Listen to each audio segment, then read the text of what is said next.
What's the deal, my people? You know it is Don Tony Teflon, and I'm back at you another one. And this one is the Game of Thrones Season 7 finale predictions Q&A. You know who I am. You know what it is. Don Tony Teflon. I'm chilling here. Bex is the beer choice tonight. Drinking this motherfucker. And you know how we usually do. You know, I got my peoples all with me and stuff like that. Chilling. Thank you for all out here coming out here chilling and seeing me and stuff. It looks like my picture's a little laggy when I'm looking at it right now. Hopefully that straightens itself out as the video goes on. Now, truth be known, I am not even supposed to be doing this right now. In fact, I did not plan on doing this right now because I planned on being in the city at the Game Owns thing. But then people told me it was canceled, and I thought it was canceled, so I didn't go down to the city. And then at the last second, heads hit me up and said it wasn't canceled. So I was not able to get down there, unfortunately. So therefore, since I can't do that, obviously I'm here for the people, and I would have been with the people live, and I wish I was with the people live. But hopefully, if y'all in the city, y'all can definitely go out there and check them out and show them some love over there. But I am here for y'all right now here on Teflon TV.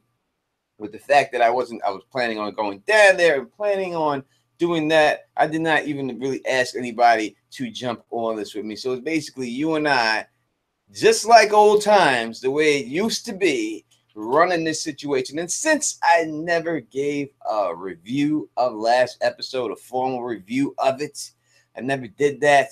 I didn't make a video of it. I don't think I did the last two episodes, to tell you the truth. I will give you my thoughts on last week's episode first before I go into talking about what I think about this week's episode. So last week's episode, we seen a lot of stuff go down in this episode, and I can understand exactly why people would hate last week's episode. And a lot of people do hate last week's episode. I mean, I've seen people say it was the worst episode of all time. I mean, that's a little bit going crazy. I can't believe it's the worst. I can name 5 episodes much worse than that easily, you know, so can't go that far with it to me. But I've seen people say that. So why does it make people feel like this? Why do people feel this way? It is the inconsistencies that we see in the show. Now, most of this is due to people who have read the books, know the distance between places, and things like that. So if you're willing to overlook all those situations that we've seen of stuff getting, of people traveling fast to this place or this place, this is not something that has just happened this episode. This has been going on for the whole series. It's been going on for 7 years. So I don't know why people get so upset about it right now. You know what I mean? It's the end, and they have to push the plot. Obviously, listen, this is the last season. It really isn't 2 seasons. This is really one just big season.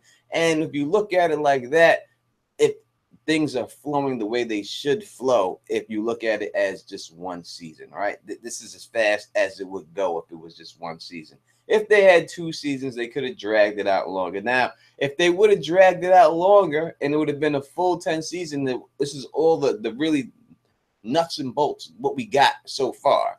And you stretch this out for a full 10 seasons, I think people would complain more about the filler episodes than they would about the people being traveling fast from place to place. It's not being realistic and things like that. So it's really a catch-22 that they're in. You know what I mean? Because it's not like they would have stretched it out and then they would have did another storyline from the book or something like that. It's not like they would have just chose to do something else or put some more stuff in there that we would have liked to see. They really would have just been some talking and some dialogue and a lot of filler stuff. So I think they have cut all of that. But when you do come out at the beginning of the season, actors and people from the show, and you say that every episode is like a red wedding, and you put out a lot of expectations for people, and I don't see every episode like the red wedding this season. Not even close, to tell you the truth. I think it's been a decent season, half season, whatever you want to call it, but I don't think it's been great.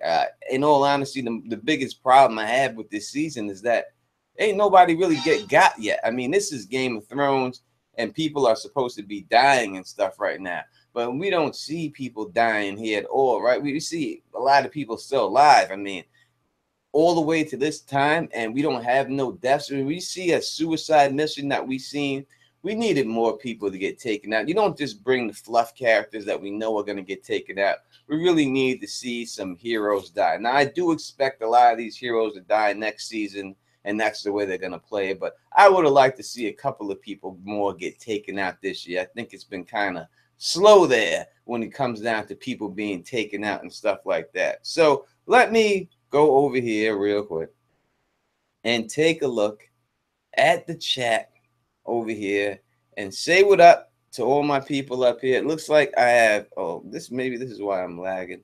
Let me pause that video of myself. I don't need to see myself moving around. What up? It looks like we have gotten a $10 super chat. I have to go back up and see it. Fernandez T, you know what I mean? 10 beans for going solo, old school, keep it real that way, brother. You know how we do, man. You know how we do, man. We got to take it old school. We got to take it back in the day. Sometimes we got to do it like that. And it ain't no problem for us here on Teflon TV to roll with that. Because I got y'all people right here up in the chat rocking with me. My man JD is chilling with me. Sir Bowder is chilling with me. We got Brienne Targaryen chilling with me. Miss La Rockstar is chilling with me once again. We got Broke Black Man chilling with me up in this piece. Sorry about that, brother. Kiss by Fire is chilling with me. Queen Cheryl Strader is chilling with me. All my peoples is up here. K-Love is chilling with me. You know what I mean? All my peoples is up here, and we are chilling here. We got another donation right here from Comments TV. Thank you very much. I really do appreciate that. You know what I mean? This is what we got to do. We got the Natural Temple up in this piece chilling with me. Thank you for being here. I really, truly, truly do appreciate it. We're drinking Beck's right now. I had to take it back a little bit to the Germans. I haven't drinking Beck's in a long time, but I seen it in the store, so I grabbed it up and said what's up to it. What up, Dish Murphy? What up, Goer? How you doing and stuff like that? That's what it is. You know, what up, T-Baby? That is how we go. So we have to see people die tonight. Listen, this is what I'm saying. If it's going to be a successful season for me, I need to see some death. Not just one death. I think I need to see 3 people go out tonight. I gotta see 3. If I don't see 3 people go out tonight, then I'm gonna complain about it because no one's dying, and I need 3 motherfuckers out of here. You know, I don't know who the 3 could be, but they could be anyone they choose. But this is get them out of here. You know, because when I look at the situations right now, how could they? Let's start places, and then we'll go around the board real quick and see how people could die and who could die. That's the best way to look at it. All right. All right. So first we will start with Winterfell, right? What am I going here? All right. There. Well, first we're gonna start with Winterfell, right? So Winterfell situation with Sansa and Arya in Littlefinger. Those are really the only people there that are major that could really. I mean, you got Jan Royston and stuff like that. I wouldn't consider his death major. Now, how would any of them, and Bran is there, obviously, right? Yeah. How would any of them die, and how would that be a situation? Now, can we see Sansa dying at all? Is it possible that Sansa could die this season? I'm asking all y'all in the chat. Obviously, what's going on? Do you think that it's possible that Sansa could die? Now, me personally, I don't think that there's any way that Sansa could die this season. I don't think there's any way. I've told people this from the beginning of videos I made from the beginning of times. I don't think Sansa dies at all. I think she's one person if it's going to make it through. She's going to make it through. And it seems like the chat agrees with me. Everyone's saying, nope, not Sansa, not this season. No, I don't think so. Rick Chatwell says, God, I hope so. Rick, I don't know, Rich. I don't know. You know, Cheryl says, no way Sansa dies.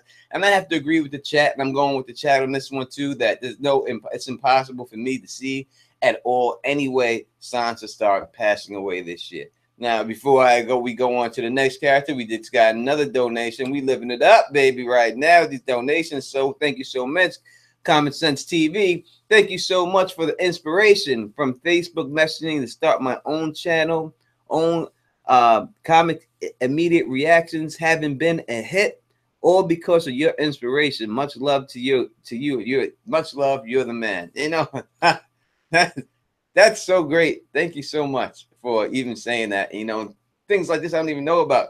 If I can inspire someone to start their channel and stuff, and it seems like his channel's a success, so please check his channel out. Put your link in the description, please, buddy, so everyone can know about your channel and check it out. And thank you for allowing me to be an inspiration to you, for tuning into my stuff and watching me in the first place. I really, truly do appreciate it. And it's reasons like that and things like that that make me continue on to doing what we do on this channel. So now we will go on to the next person in there, and that is Arya.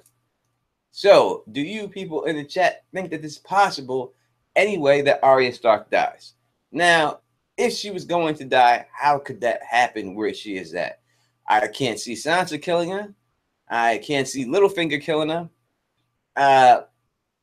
I don't. So it's hard for me to say that she's going to die. I mean, could Sansa have people grab her up and maybe have her like surrounded by some knights or something like that, some situation like that, and then grab her and then execute her like that? Yes, that would be the only way that I could actually see Sansa taking Arya out. Not physically herself, but she could use like her powers and have people grab her up, and if she gets surrounded, she can get taken out. I mean, we did see Jack and Hagar in the cage, right? So it's not like Facelessman cannot get caught and stuff like that. So she could get bagged up. And the chat seems to agree. Everyone here is saying, no, nope, I don't believe so. I don't think that it's going to go down at all. We have the common sense TV channel is in the chat, the link, so please check them out without doubt. And thank you OTDA for doing that, putting that up in there. The chat says no. I'm going with the chat again on this one. There's no way I could see Arya dying. So that's two people that we see that cannot die. Bran Stark is the third. If Arya and Sansa aren't dying, then I don't see Bran Stark dying also. I just don't think that it's possible that Bran Stark is going to die this season either. So basically, that leaves all the Starks there alive. And I think that would be a first, that a Stark doesn't die in the season and something doesn't pass away from their family during one of these seasons. But I think that it has to play out that way. So that leaves us with Littlefinger in Winterfell. So how many people in the chat right now think that Littlefinger will pass away this season, in this episode, this season? This is it. That's what we got, right? So I will have to say that there's not a shadow of a doubt that I believe that Littlefinger will die. I have said this before the season started, and that he was going to die. And I said it specifically when they started showing the clothing video. And I did a video on the clothing video, and you see at the end of the video how much they focus on the costume of Littlefinger and the fact that he is the last thing that they show in the whole thing. And I said his costume is not elaborate. There's no reason to be showing it like that unless something special is going to happen to him. The only thing special that I could see happening to him right now at this particular time is if he just goes and he dies. I don't see him being able to pull anything else off at all besides that whatsoever. So I do think that Littlefinger is going to have to die.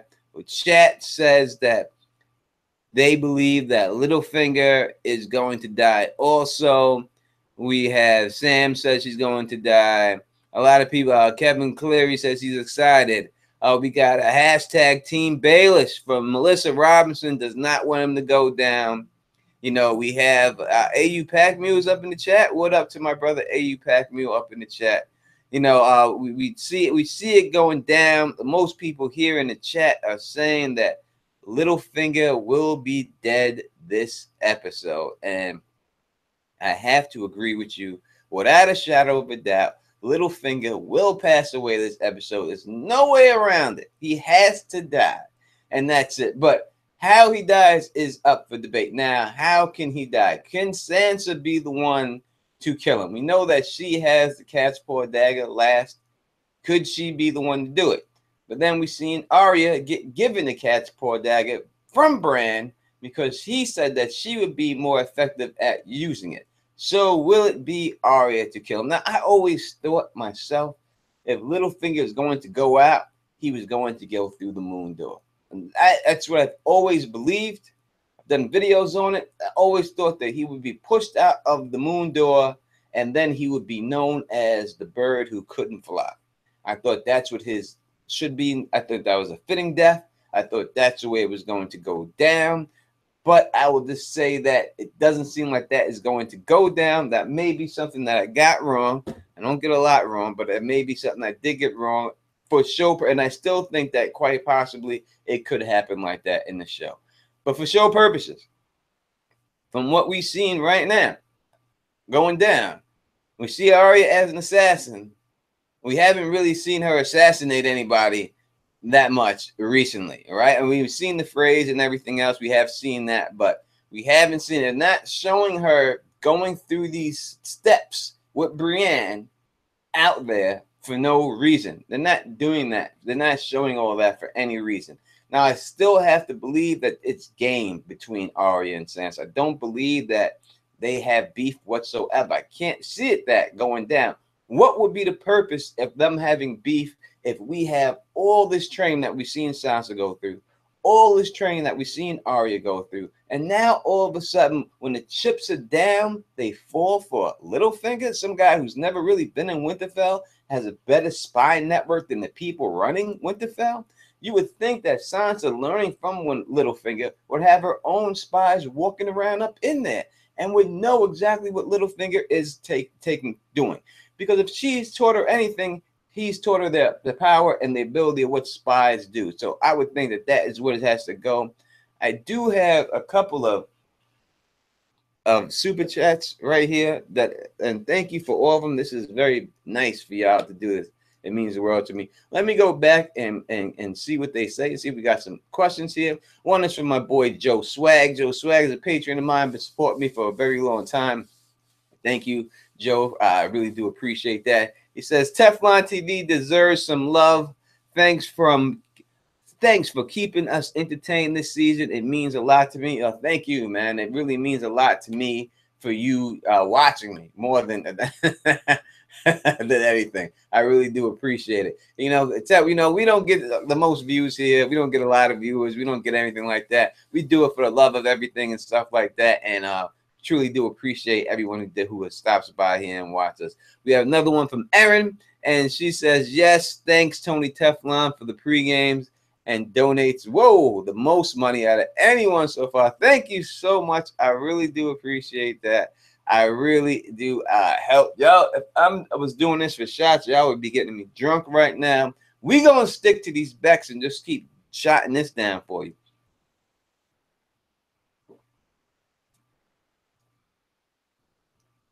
And don't worry about when the season is over. Don't think that it ends for Teflon TV. We will still put out videos every goddamn day, and we will take care, and we will go throughout this whole situation and stuff like that. And we will and we will talk about everything that goes on in the Game of Thrones community. We will talk about the books a lot more in the off season. We will go through a lot of chapter breakdowns. I promise. I'm going to focus a lot of my energy on breaking down a lot of the chapters of the books and going through them and stuff like that. That's what I'm going to do a lot this off season. So please take a look like that. As for theories in this off season, I will still be coming out with theories, but I will not be coming out with a lot of my theories I already came out with, and I did them years ago. I don't change it. I'll flip the script or do different ones. When I hear different things, I keep it the way it is, and I'll either write on it or I'm not. So I won't do anything to those, but ones that affect characters that probably aren't on the TV show, I will talk about those mostly. That way, there could be no anyone thinking that they came from anywhere else. Right? So that's how we're going to run that. All right, and before we go back, we're going to keep talking about Winterfell real quick. Before we do, I will have to say this real quick. We seen a fight a big fight last night between Conor McGregor and Floyd Mayweather Jr. I did a video about that fight over a year ago. On my old channel that I used to have, Street Talk New York, and talked about the possibility of this fight. And if you ever hear me talk about that fight, I told you exactly what would happen in that fight, verbatim, how it would happen in that fight. I told you exactly the way it would go down, round by round. I told you exactly what it would be. And I told you the bottom line is that Floyd Mayweather's gift is his conditioning. He doesn't get tired. And there's no way Conor McGregor could last in the ring with him. He'll get tired too easy. I told you that. This is exactly what happened. I told you Mayweather would walk him down after he got him tired and get him out of there. That's exactly what he did. And that's, I think you know, Conor McGregor, I gave him the first 3 rounds and no more than that. But I did give him the first 3 rounds. So at least he went in there, he did his best. And listen, the guy made $100 million, man. So who feels bad for him? You know what I mean? I don't feel bad for you. You know what I mean? So that is our quick talk about boxing. Back to the North. When we go over here, let's go right back talking about the North situation. Now, were you satisfied with what we got out of Winterfell? All the scenes that we have gotten so far from Winterfell this season, are you happy with what went down in Winterfell? Are you happy about that? Do you think that they did a good job this year with Winterfell? LT Giles says no. Vinny Ram says no. Lord of the Last Harp says no. White Rabbit says dislike Winterfell this year. Melissa Griffin says you need to place more bets on sports. Maybe so. Sherry says nope. Oz the Fury says no. AU Pac-Meal says no because there's no ghost. Wow, no. Common Sense TV says no. In fact, everyone here has said no. We have not gotten one person saying nope. Andrea Silk, nope. Everyone is disappointed when Winterfell. Man, Luke right here says nope. So yeah, I have to agree with you. I think that it is terrible right now for what they did to Winterfell, and I don't think it's good. I think that they dropped the ball on everything that's happened there so far. I really think that I hope that they have to make it up next year. I really do, because it's done this year. We didn't really get a lot coming out of Winterfell. We didn't get a lot of mystery coming out there. I mean, we got some hometown reunions, but I think every reunion was wasn't that great. I mean, in all honesty, the best reunion we gotten in this show is Sansa and Jon. To me, that's the best one I've seen so far. I mean, I'm not really happy with the Arya storyline this season. I can't tell you that I'm excited about the Sansa storyline this season. Peter Baelish didn't do a goddamn thing this season. So when I look at the whole situation and we look at the arguments that Jon Snow got into at Winterfell, we've seen that last year. So we really didn't advance anything in Winterfell from last year. It seems that we're still in last year and it has not even gone anywhere. And I think that's the biggest problem that we got here so far at Winterfell, is that it seems like it's just stuck in the mud right now. It doesn't seem like there's anything else going on there. You know what I mean? So yes, thank you, Cheryl. She had put my Patreon link in the chat. So yes, if you feel like supporting me, please support me on Patreon. It means a lot to me when people do that. And I will use all Patreon money to upgrade all of my equipment so I can bring you a better picture. And I think I want to buy a green screen next, if possible. I'm going to get a green screen. And then after I get a green screen, I'm going to get a new mic. I want to get that ball mic. I'm going to get that ball mic so I have better and a green screen.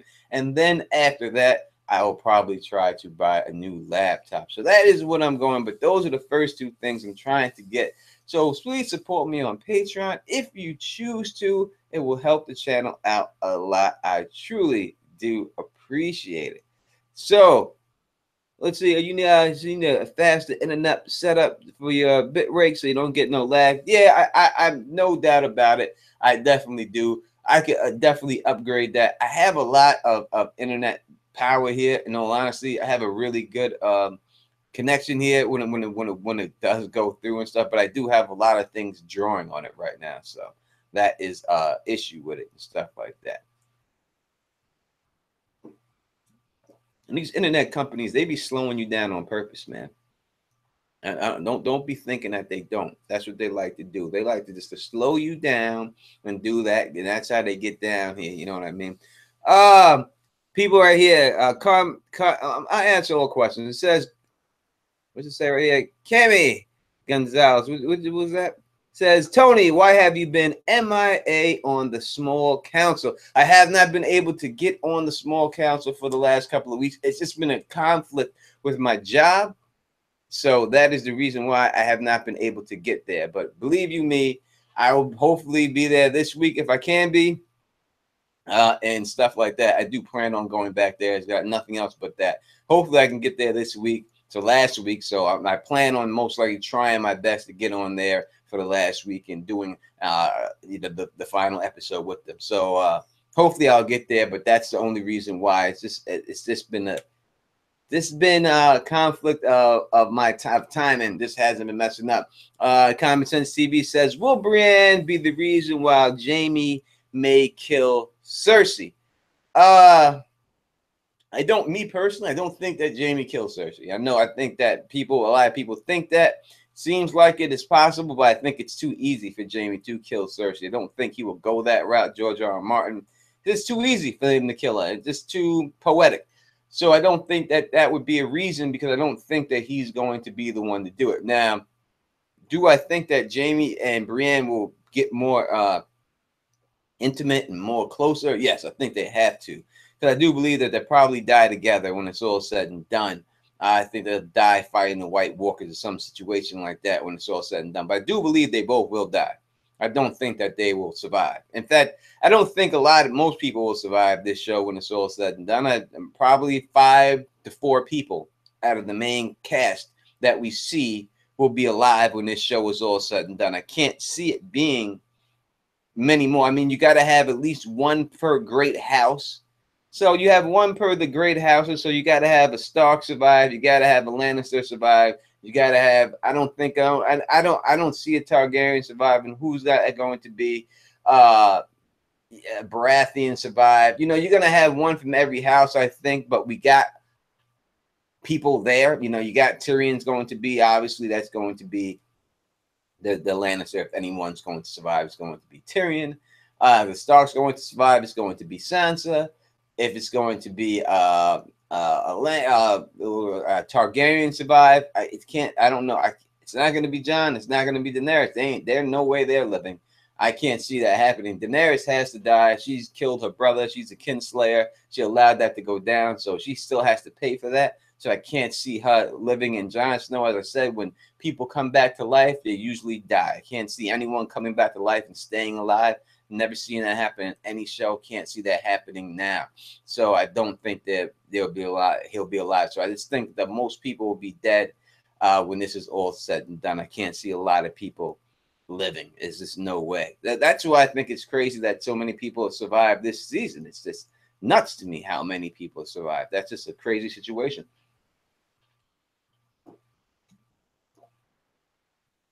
I think I see other questions here. If you do have questions, and I'll answer all questions, please put a Q&A before it so it's easy for me to spot, because the chat moves very fast with this amount of people in it. Joe Swag says Jon dies in the fight. He could die in the fight. That would be poetic, him going out fighting. That would definitely be the way it goes down. Rob Plant asks, who you picking, Lomo or Rigo? I think it will be a boring fight. Rigo's a bit too small for Lomachenko. I'm going to go with Rigondeaux on that, without a doubt. I would take Rigondeaux to stop him. Not just to beat him, to stop him in that fight. Albert asks, Night King don't talk. How will he Jacaris? Tony T. I don't know if he's going to need the word Jacaris on that one. I think it's going to have to be some type of mental connection. Now, it comes down to the Night King, to me, what's coming out that dragon's mouth. And I think that is what really tells you what that dragon is going to be. Is that dragon shooting out ice out of his mouth? If he is, and he's an ice dragon. If he's shooting out flame out of his mouth, then I have to say he's an undead white dragon like that. You know what I mean? He's not a White Walker dragon. He's just a white if fire comes out of his mouth. I don't like dragons, ice dragons that shoot fire. I can't stand it. If you're an ice dragon, you should shoot flame. It should be ice coming out of your goddamn mouth. And I would love to see him shoot ice out of his mouth. That would be the greatest thing that I could see if this episode happening, having the ice dragon shoot actual ice and freeze people, and then the White Walkers, the whites, just hit them with their axes and shatter them to a billion pieces. You know how great that would be? That would be phenomenal. If they come out with some bluish flame shit, I don't want to see that shit at all. Not at all. Because if you were going to do colored flames, you could have did colored flames for all the dragons every episode all the time like it is in the book. So now all of a sudden you want to do colored flame. If you pull that shit, that would be bullshit. The only thing that should come out of that mouth, it should be ice. That's the way I wish it would go out, without a doubt. Someone says they think fire shoots out of his dick. Well, if he does fire shoot out of his dick, then, you know, if that happens, then you need to go get that taken care of. You know, that's what I would say. There's doctors and stuff that take care of that. We have a question here from Curtis Williams, and it says, does a Night King gaining control of a dragon indicate that Euron will end the winds of winter? There is not a doubt in my mind, Curtis, that Euron Greyjoy will gain control of the dragon. Look at my video, How the Winds of Winter Will End. I made that video 4 years ago, and you could see exactly what the things that I predicted, and you could see exactly what I say about Euron taking over the dragon. But basically, I can't see how that's not going to work. I don't think you can introduce all of these horns and not have one of these horns actually work. And I think the way that Victorion is messing with these horns, the way he's trying to rub his own blood into the horn and everything else, and no one told him to do that. All Mokoro says to him is that you have to claim the horn with blood. So the guy just rubs his blood on the horn, thinking that, I mean, no one said that's what you have to do. Two, you don't even know if Mokoro's telling you the truth. You don't even know who Mokoro is. Is Mokoro Mokoro? Or is Mokoro Euron right now? Mokoro could be Euron Greyjoy. I have said this in the past. I have put this out there in the past. That it's quite possible that it is, most likely could be Euron disguised as Mokoro. We don't know who this Mokoro is. It doesn't look like he's a regular person. It does look like he's a glamored person. And we know Euron Greyjoy has the ability to go into dreams. We know that he has the ability to do everything and predict everything that Mokoro has done. So it's quite possible that it could be that. We do have another super chat I think I see here. Is it, or it's the same one from before? Let me see. No, it is another one right now. Thank you very much. Nose kills. Thank you. It says, the White Walkers made symbols out of the body parts in previous seasons. A circle like Drogon's funeral pyre for the birth of the dragons, and one like a stone spiral. Will the children create the Night King? Are they trying to tell us who they are coming for? Well, thank you for the question. And I agree what you said there, and I have to say this without a shadow of a doubt. The children of the forest, you have heard me say this before, I will say it again if you haven't, are there to kill the White Walkers. Or not the White Walkers. The children of the forest are there to kill. The White Walkers are there to kill the Green Seers, the White Walkers. So therefore, they're after Bran. And they're going to stop at nothing from getting the people who created them and turn their backs on them after they created them and allowed man to defeat them after they went out there and did the job they were sent out there to do. And they're upset, and that is why they're going after all the children of the forest. The children of the forest know that they're coming. They can't stop them. So they had no choice but to tell man what they did and the reason why they did it and ask them and beg them for protection. And that is what's going on there. So I think that we will see the White Walkers and the Night King make their way to Winterfell without a shadow of a doubt. It's going down because that's where Bran is. They will follow Bran anywhere he goes because he has that mark. It's not. It's good. It's not. That is what it's going to be. And as a video I did earlier this year, people have said, is Bran Stark the Night's King? And I did a video on that. Who is a Night's King? And I went through it, and I told you that it's a good possibility that he is, especially if you're going on the looks. The face is Bran Stark's face, period. That's not disputable to me. When you look at the Night's King's face and you look at Bran Stark, there's no way for anyone to tell me that that's not Bran Stark in his face, period. Now, the question I have is, I don't think Bran Stark is Bran Stark. I think Bran Stark is a walked blood raven. So I think that it's really, it's blood raven inside of Bran, and that is who the Night's King is in the show. Yes, I believe that. So that's how I go back, but I know people just want to think it's just Bran, and it's quite possible it could just be Bran, but I think that it's blood raven. Face-wise, there's not a doubt that that's his face. I mean, it's impossible for me to say that it's. I can't see it not being. It has to be, no doubt about it. No doubt about it. We have a slide. Deanie says the Night's King is not Bran Stark. Hey, you could be right. You might be right there. We got Keurig says wrong. Oh, am I wrong? We shall see about that, buddy, if I am wrong. And if I am right, please come back to Teflon TV and let everyone know I am right. Because I tell you straight up, right, I tell you straight up, I've been accused of being out there on a lot of things I've said, and in the end, I've been right on them. So, you know, before you doubt the Don Tony Teflon, check the track record and see where I stand on these things. And check when I put the date when I said these things, because that is the most important thing out there, is definitely check the date when I said these things. So that is what it is. Someone asked me, am I drinking Beck's? Yes, I am. Beck's is the beer of choice tonight. We are loving our Beck's without a doubt.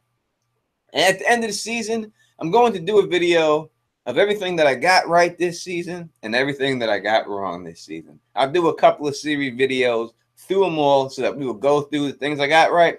We'll go through the things I got wrong. I'll definitely have those videos done. Someone says, good question here. Let me find this good question. Let me find this. Where is this good question?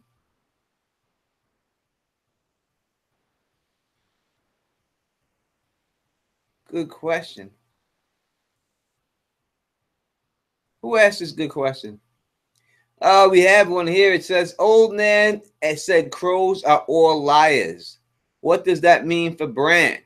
And, you know, I put that down there at the beginning of my video, and I said that that is the case. When you hear old Nan say this, crows are all liars, that is exactly what it means. That Blood Raven is a goddamn liar. Bran Stark, anyone in that weirwood tree, is a liar. These people, the children of the forest, the green seers, they were spying on human beings through these goddamn trees. And they're evil little creatures. Never think any different. That's what's going down with them. And that is what it is. Bran Stark is the great other. Blood Raven is the great other. Bran Stark is the next Blood Raven, making him the great other. The children of the forest are the great other. That's who they are. It's no way around it.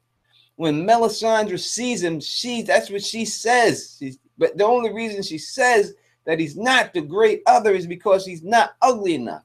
And if we've learned anything throughout this book series, is that it doesn't matter how you look. The prettiest people are the evilest people, right? And the ugliest people are the nicest people. This is what it is. So that's who they are. The great other is the people. She doesn't go to bed. She says, I fear, go to sleep, because sleep, you get whispers from the great other. Whispers from the great other when you're sleeping, that is someone going into your dream. Who goes into the dreams? This is the children of the forest. These are the great other. That's what it is. That's who they are. They are the real bad guys when it's all done and stuff like that. No doubt about it.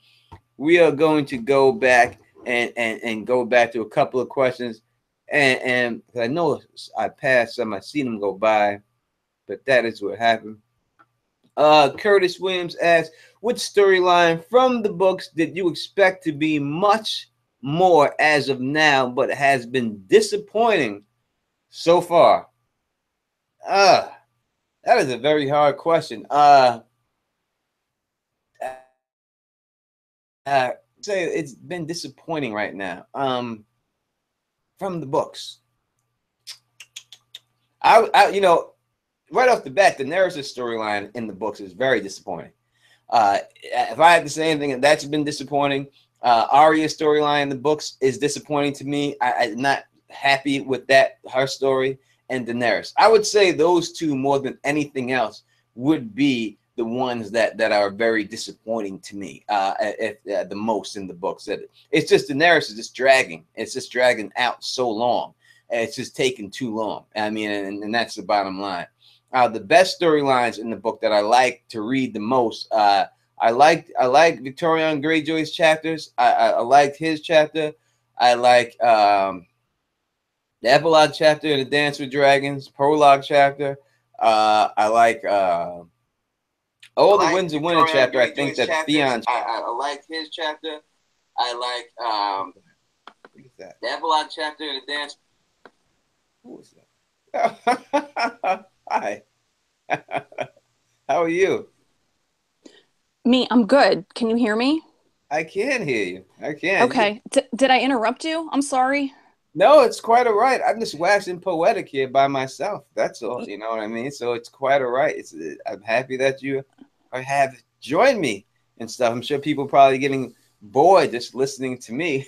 I highly doubt that, sir. Um, Stop I wanted to stop come it. on and Stop say it. congratulations on your You did. milestones. And yeah, thank you for creating all this content and community. Oh, thank you so much. Yes, we have hit a milestone. We have went past 20,000 subscribers on Teflon TV. So thank you to all you people out there who has helped me reach that. We have picked up over 7,000 subscribers in this season alone. So thank you very much for everybody who has just jumped aboard and came over here and supported Teflon TV this year. I mean, we that's a big jump for us. You know what I mean? That's a hell of a jump in a couple of weeks for us. Very excited that we have gotten that jump. You know what I mean? So thank you for all y'all new people who have come aboard and joined the family. Really do appreciate that and everything else. So we bigger and better things, onward and upwards. That is how we are going. So if you don't know who I'm joined by right here, I am joined by my friend Sarah, and she was here before with us, and she is a subscriber and a friend. Thank you to everyone who was down with me with the mighty 200. And you know what that is? The people when I first started out and I only had 200 subscribers. LT Giles, he said he was my number 148th subscriber. You know, that really wasn't that long ago when you all think about it and stuff like that. And we came in here and we pushed this channel and we got it up to this point right here. So let's just keep it going and keep on rising. So Sarah, now that you're here joining me, I appreciate you joining me here. All of all the people in the chat here, appreciate you being here. They're all saying hi to you. If you cannot, Are they really? No, I'm trying so hard to pay attention just to you talking this time. Live and learn, right? all right. So they're all saying hi to you right now. So everyone's All saying, right. and I would just like to ask you the questions that I have already asked the chat. We'll go through them with you real quick. Are you happy with what they have done with everything we've seen in Winterfell this year? In Winterfell specifically, we got to talk about that. Yes. All right. All right, hold on. What can you see me? I'm sorry, I'm a mess. Man, I was It just turned to like staticky all of a sudden. all right. Now you're back. All right, all right. So I need to see what Bran can do. I'm really hoping to get that this evening. I know that it's going to be the ultimate showdown in the Dragon Pit. But what I'm really excited for is to see how Bran is going to move things along. So the question, how do I feel about Winterfell so far this season? Well, we haven't got to see a lot of what Bran can do. So I'm going to say I'm still waiting for that. I see. Now your camera again has now it's all right. back again. I don't know. It was good for a little while. Then it just seems like it's breaking up. It's embarrassing. The sound is fine. All right. Well, you know what? I'm just going to be like one of those mysterious people that you can't actually see, like Quace. You know, that's what it seems like. It seems like you're doing Alicia Kingston, and you know, so you're Oh, calling well, it. only by accident, but I'm flattered. So, Now, yeah. so it's quite all right. Don't worry about it. I don't think anyone's going to worry about it right now. You know what I mean? But when you're not talking, it's fine. Like right now, it only starts to happen when you start to talk. All right. Can I answer one question? Or should I? Well, first of all, should I shut it down and come back, or just run with it? It's up to you. If you want to think it'll be better if you shut it down and come back, give it a shot. Let's shut it down and come back. I'll shut it down, come back. Here's what I want to say. You were answering a question right when I came on about what in the books would you have liked to have seen in the show, and I was thinking the Merman's Court. With Davos, I would have really liked that. So on that note, I will shut down and come back. All righty. So yeah, I would have definitely enjoyed to see Davos get captured. I think that would have been a good situation to see that him get captured by the Manderleys, and they played that whole part out. That would have been phenomenal if they did that, but they did not do that, and that is I do not understand why it went down like that. Let me see. Hold on one second.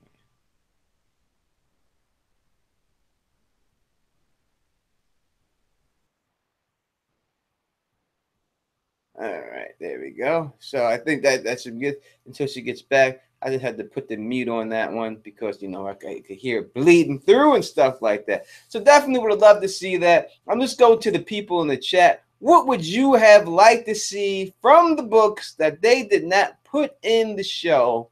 What scene would you have liked to see play out? Let me know what you think. And I'll read that out. We have a question here while I go. Why do you think they killed off Stannis in the show? Jeremy Moore says that. I think they didn't like the actor. They don't like the character. They personally said they didn't like the character in the books, and I think it was done personally. And I think that's exactly going down.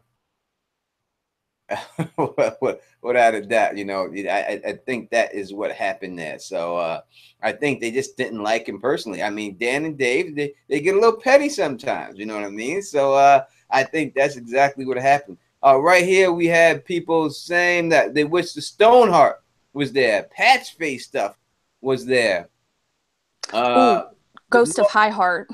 The North Remember storyline there. Victoriana McCorrow storyline. Ghost of High Heart was there.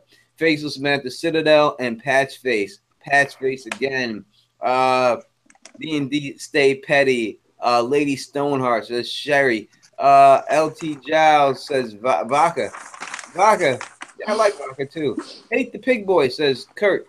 We got the Dawn. Yeah, the real Dawn. I would have definitely seen that. The real Dawn. I would have loved to see that if that would have been in there. Let me check out you real quick and see if your camera is working. Go ahead, say something to me. I really hope it's working. It was for a second, and then, damn it! All right. No, it's quite all right. Just stay where you're at. I know how to fix it. Don't worry. To the person saying Sir Ares Oakheart, I agree with that, but I was getting major Sir Ares Oakheart vibes when Jaime had that javelin and was it a javelin? I don't know. When he had a lance and he was like going after that dragon, and he just like, there's no way that he wasn't gonna die. I mean, obviously Bronn saved him, but just the way that was a suicide mission to go after a dragon, and that reminded me of Ares Oakheart in that moment.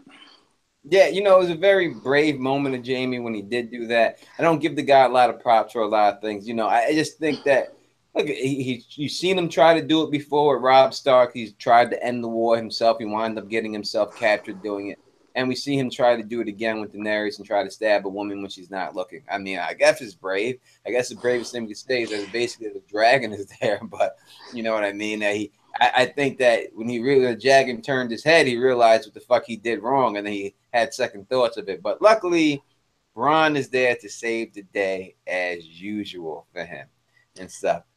So what I have done is I have just put the camera on me Okay. I locked it on me, so we can still see you in the little picture and when you talk. But when you're in the little picture, it doesn't mess up. It only messes up when it turns big. So So we'll keep it little. That's better for everyone.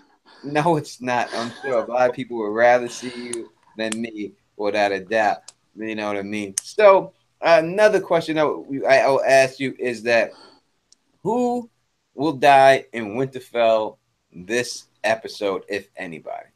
You're asking me? Mm-hmm. It needs to be Littlefinger. It needs to be Littlefinger, doesn't it? I agree. Yes. I just don't see who else could it be. Do you think there's any way they would kill Sansa? I hope not. Do you think there's any way they would kill Arya? Well, Sansa does have a cat's paw dagger. All right, so you think that she could kill Arya with that dagger? I don't think her skills lie in the combat area. Mm-hmm. But a lot of times when they show women in power on this show, they show them as violent. I mean, I'm not, like Cersei's big turning point was when she blew up a sept. Like Brienne is awesome, but she physically fights. Arya got her power because she physically fights. Sansa fights differently, but I don't know.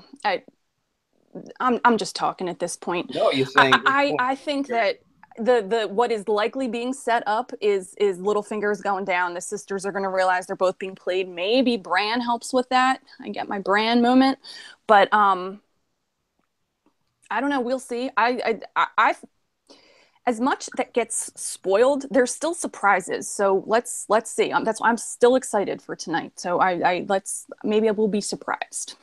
Yeah, I have to agree that's a point I really didn't think about myself. We have seen women in power in this show do pretty big murderous things when they come into power, especially when we look at Cersei blow up the step. Could it be possible that Sansa will have to make that big power move tonight? And Sansa smirking when she I mean, I was so happy to see Ramsay get eaten by dogs, don't get me wrong, but like Sansa's power moments involve killing sometimes. No doubt about it. Maybe she kills Littlefinger. So I agree with you on that, and as I said, I just did a video on it a little bit ago. Sansa is 100%. That Sansa is 100% the Cersei Lannister, turning into Cersei Lannister by her mannerisms, by the way she dresses, and everything that she has taken a lot after Cersei. So it's quite possible that we may see a little Mad Queen Sansa action go down here tonight, if anything. It may go down like that, and that could be her coming into her own. Because when it's all said and done, I think Sansa has to get the veil, and I think she has to take the North. What do you think that in the end? Do you think that Sansa has to be the veil, right? Is that where you see it too, or no? The show is giving her the veil for reasons that are like not as clear. So that makes me think that she and the veil are going to be together for a long time. I had a terrible thought about like they didn't like Maisie Williams and Sophie Turner post a picture where like Sophie was holding her tummy like she was pregnant or something. Mm-hmm. And I was just like, oh my God, who could she even possibly be pregnant by? And like Littlefinger was the only person I came up with. I don't think that's going to happen, but Oh my yeah, God. She was pregnant by Littlefinger. that would be the most vile thing ever, right? That would be To me. But is she going to end up in the Vale? I'm not sure where her place is. Is there going to be a Vale when the White Walkers come through? I mean, what is even going to happen when it's the living versus the dead? I don't know. it depends how much it ends on. I said this before. It depends what they want to end the show on. Are they going to end the show on the White Walker battle, and then that's it? Or is there going to be more human conflict after the White Walker battle? Or are they going to just do the human conflict and end it and settle that and then end on the White Walkers? Or do the White Walkers and then end on the human conflict? It's all about how the books end, you know what I mean? To really see how that's going to go down. I don't know how they plan on doing that. So I think it would be hard just to end on a White Walker battle. I would think that you would have to show an aftermath whether it be a prologue chapter or something, but there would have to be some type of flash forward, something going on in the future to show how Westeros has picked up after this. And I don't believe that it's going to be the end of the Iron Throne. I can't see that going down like that. I don't see them all of a sudden they have a Senate and a Congress. Don't think it's going down like that. I think it's going to be exactly what we've always seen it be, just ran by people that people think should run it in the end. I think that's how it has to go down. What say you on that, on the end? Do you think they're going to end this story with the White Walker battle, or do you think they will end the story on the human conflict? I would like to think that the story ends after the humans win the White Walker conflict, and then everyone lives happily ever after. And Cersei's kids and Daenerys's kids are all friends. They go to the same school, and it's going to be great. I'm being stupid. I don't know. I'm not good at these questions if I haven't thought them through in advance, and I apologize very much for that. How is the show going to end? Do you think it's like the last thing we see is it going to be White Walker battle, then that's it, and it's going to end? The White Walker's defeated, go off into the sunset. Are they going to show an aftermath after that battle? There's going to still be stuff that's going on. I mean, somebody's got to survive, right? I mean, it's not going to just end with annihilation. Yeah. What would be the purpose of that story that I guess no one saw it coming, right? Mm-hmm. Till it was too late. But after 8 years, 9 years, how long has it been on the show? Would they do that? In the show, I think it would be tough. They would have to show it maybe a little bit more for the show purposes to keep it going. The books, obviously, everything is different. He can end it any way he wants, but why are people calling me right now? Sorry about that. I don't even know what that area code is. I have no idea. These people calling me some craziness. So let's go on from there, and then we will move over right now. I have to get a bottle opener. I don't have my lighter on me, so I have to get a bottle opener. But before I do go that, let's move on and talk a little bit about the battle beyond the wall. Since we have you here, how did you like the battle beyond the wall? Did it live up to your expectations of all the clips that you have seen this season? Was it everything that you wanted to see? I like the banter on the way up.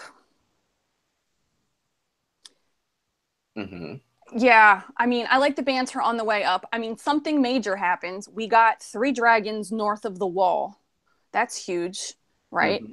And we have a white specimen being taken south of the wall. So that battle accomplished that, right? Oh, we have a dead dragon that may or may not be a white or a White Walker, but it is a undead blue-eyed dragon. So those are all huge things. I have to say, I'm one of the people that was like, seriously, those chains, and that's my own fault. I'm watching a show with dragons and I find chains unbelievable, but now that I can buy the chains. I mean, it was great. I've never seen anything like it on a television screen before. So, I mean, in that sense, I think it was amazing. The story stuff, I think we just got to kind of roll with at this point. In order to still really enjoy the show, which I do. I mean, I say grouchy things a lot, but I mean, I still really like the show. Does everyone else feel like they have to justify like criticisms? I still love the show. It's my favorite thing ever. But I complain sometimes. So now, look, everyone has the right to listen. There's a couple of things that did pop up. Obviously, the chains. Where'd they come from? We never seen them before. These are big ass, thick ass chains. How did the chains get down into the water? Who hooked the chains into the water and drag them, wrap them up to pull it? These are reasonable questions. And then John just comes up after being underwater for how long? He Like, does. He comes up and with all that army, he doesn't even, he's not even shaking for hypothermia, nothing. Gets on the horse, rides the horse, doesn't freeze, makes it back.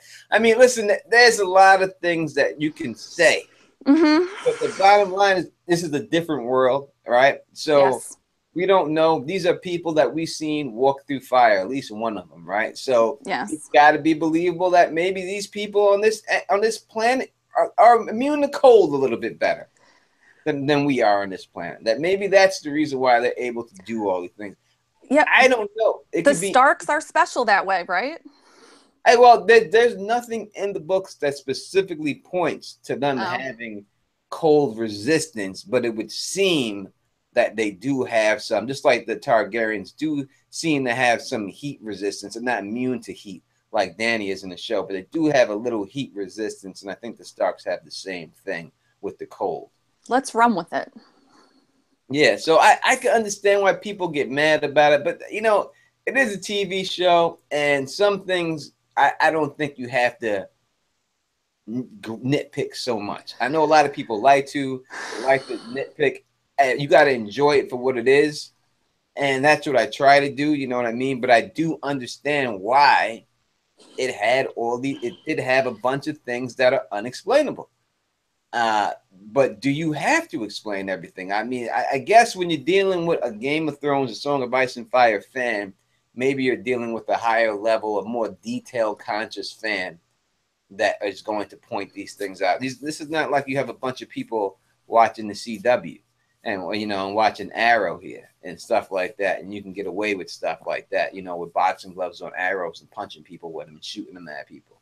This is Game of Thrones. People have a little bit more sophistication, I think, and I think that they want things to match up a little bit better. So what did so you didn't actually did you like the actual fighting itself with them?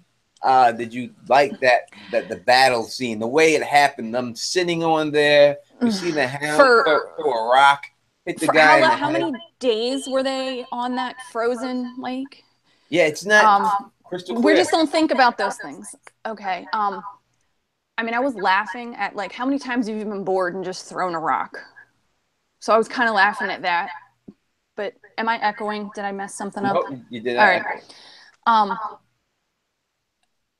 But yeah, for that to be, did he say oh shit, or he likes the C word too? I can't remember, but I guess whenever we've seen the whites fighting in the past, they're just massive and unstoppable. And this time around, it seemed like they were kind of approaching one at a time. So I guess cinematically, did it make more sense to do it that way? I'm not sure, but I was just kind of like, what is happening right now? But then Dany came and saved the day, and I was, it seems that there is I know it's not the 9th episode, but the battle scenes, it's like somebody saves the day, right? We've got who saved the day with Blackwater? Lannisters and Tyrells, and at the wall, it was Stannis Baratheon shows up at the last minute. I know there's more of them. I'm just not. The Vale army shows up at the last minute. So it's like, I'm just sort of waiting for Dany to show up with those dragons. Yeah, it seems like there has always been a last minute save in this show. It seems like that's the way it's always happened, and it seemed like that it's obvious that was what's going to happen. The setup for it, I don't like. Obviously, I don't, because it's just the fact that we've seen whites throw themselves from mountaintops, hit the floor, get up, and keep going. And now all of a sudden, they don't want to walk in the water. I would think that they would just pile up in the water until a point on top of each other. Yeah, until they can just step over top of each other and just walk across. I would think they would do things like that. I mean, I've seen ants build bridges out of their bodies and make it across the things.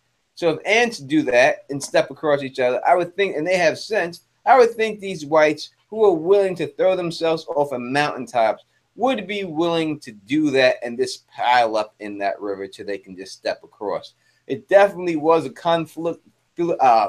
foo flick of fighting style with one charging at a time, and the point when they weren't even one charging at a time. We also seen there that they were able to handle 1,000,000,000 whites. It kind of looked like that video game where you, I forgot the name of the goddamn video game, where there's like 4 people in it. You could be an archer, and you could be, and there's a bunch of ghosts coming at you, and you're shooting at them through the thing, and the warrior one, and just keep killing them. They were killing them that easily. It makes these whites not seem much of a threat, in all honesty, the way that they play them like that. I mean, I heard an idea, and I can't remember where, but the idea that they were somehow just watching them suffer, like they were somehow getting pleasure of just watching them suffer on that lake. I kind of like that idea. It made it make sense. Like, why are they not scrambling across each other's dead bodies to get at those living people who want to kill them? The idea that they were somehow getting some like pleasure of just watching them freeze to death. Yeah, if they have that much, it's weird because I just don't know. When these whites, I didn't think that normal weapons can hurt them, but that hammer right hurt them every time it hit them. It seemed to hurt them, and like you remove a hand, and then the hand still wants to kill you, right? That's what it's supposed to be. That's what happened to Jojen. The arm just ripped up and stabbed him in the gut and killed him. And what was was it? Otho, the white from the very beginning, like that hand was still dancing around, and Alistair Thorne was supposed to have taken it to King's Landing, right? So yes, it was supposed to get taken to King's Landing. I feel like all those dead body parts should still be individually attacking, but yeah, what are you gonna do? It's we moved the plot along, right? Yeah. That's all you can. Because I'm involved in this. We did that. No, I got to enjoy it. You got to, and you have no choice but to keep it like that. We have a question here from Todd Fowler. Thank you for the super chat. He says, "Are you surprised that Cersei will be queen going into season 8?" Well, we're not there yet, so let's see what happens tonight. And who will dethrone her, Euron or Daenerys? What do you think about that? Go ahead. I think it can't open it. All right. Well, I lost my screen. Hold on a second. Trying to be tricky. Can't open a bottle opener. Go ahead. All right. What's the question?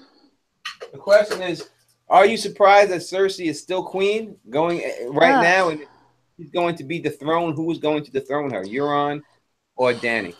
I haven't really understood much about why Cersei is queen. I mean, she blew up a beloved building, but I guess King's Landing is a really big city, so maybe there were people that wanted to see it go. All right, so let's just buy that she's got her following in King's Landing, who, by the way, there's those stories about, like North Korean dictator makes people all have the same haircut, and then you're not allowed to have that haircut anymore. Cersei's people all dress like her now. They have the short hair, and I don't know. It just makes me laugh. But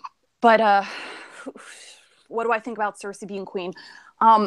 Can we talk about the fact that she's pregnant? I'm pivoting major. I'm not answering the question. That was a super chat question. So wait a minute. What was the actual question before I start babbling about something else? Keep going. Are you surprised that she's still in power? I mean, yeah, but I have to say, Lena Headey's an amazing actress. I'm enjoying it. I mean, she's like when her face when Jaime said that she met with their little brother Tyrion. I mean, I just was wincing for Jaime, like, oh my God, she's gonna kill you, like, dude, like you need. Her face was just so amazing, like when she was torturing Alaria and the daughter. Like her scenes are just so great. It kind of doesn't even matter that I don't understand why she's there. So do I like? It does. Who's gonna dethrone her? Who is it?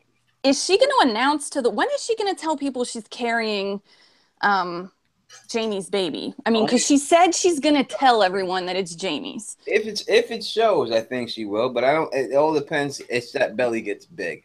All right.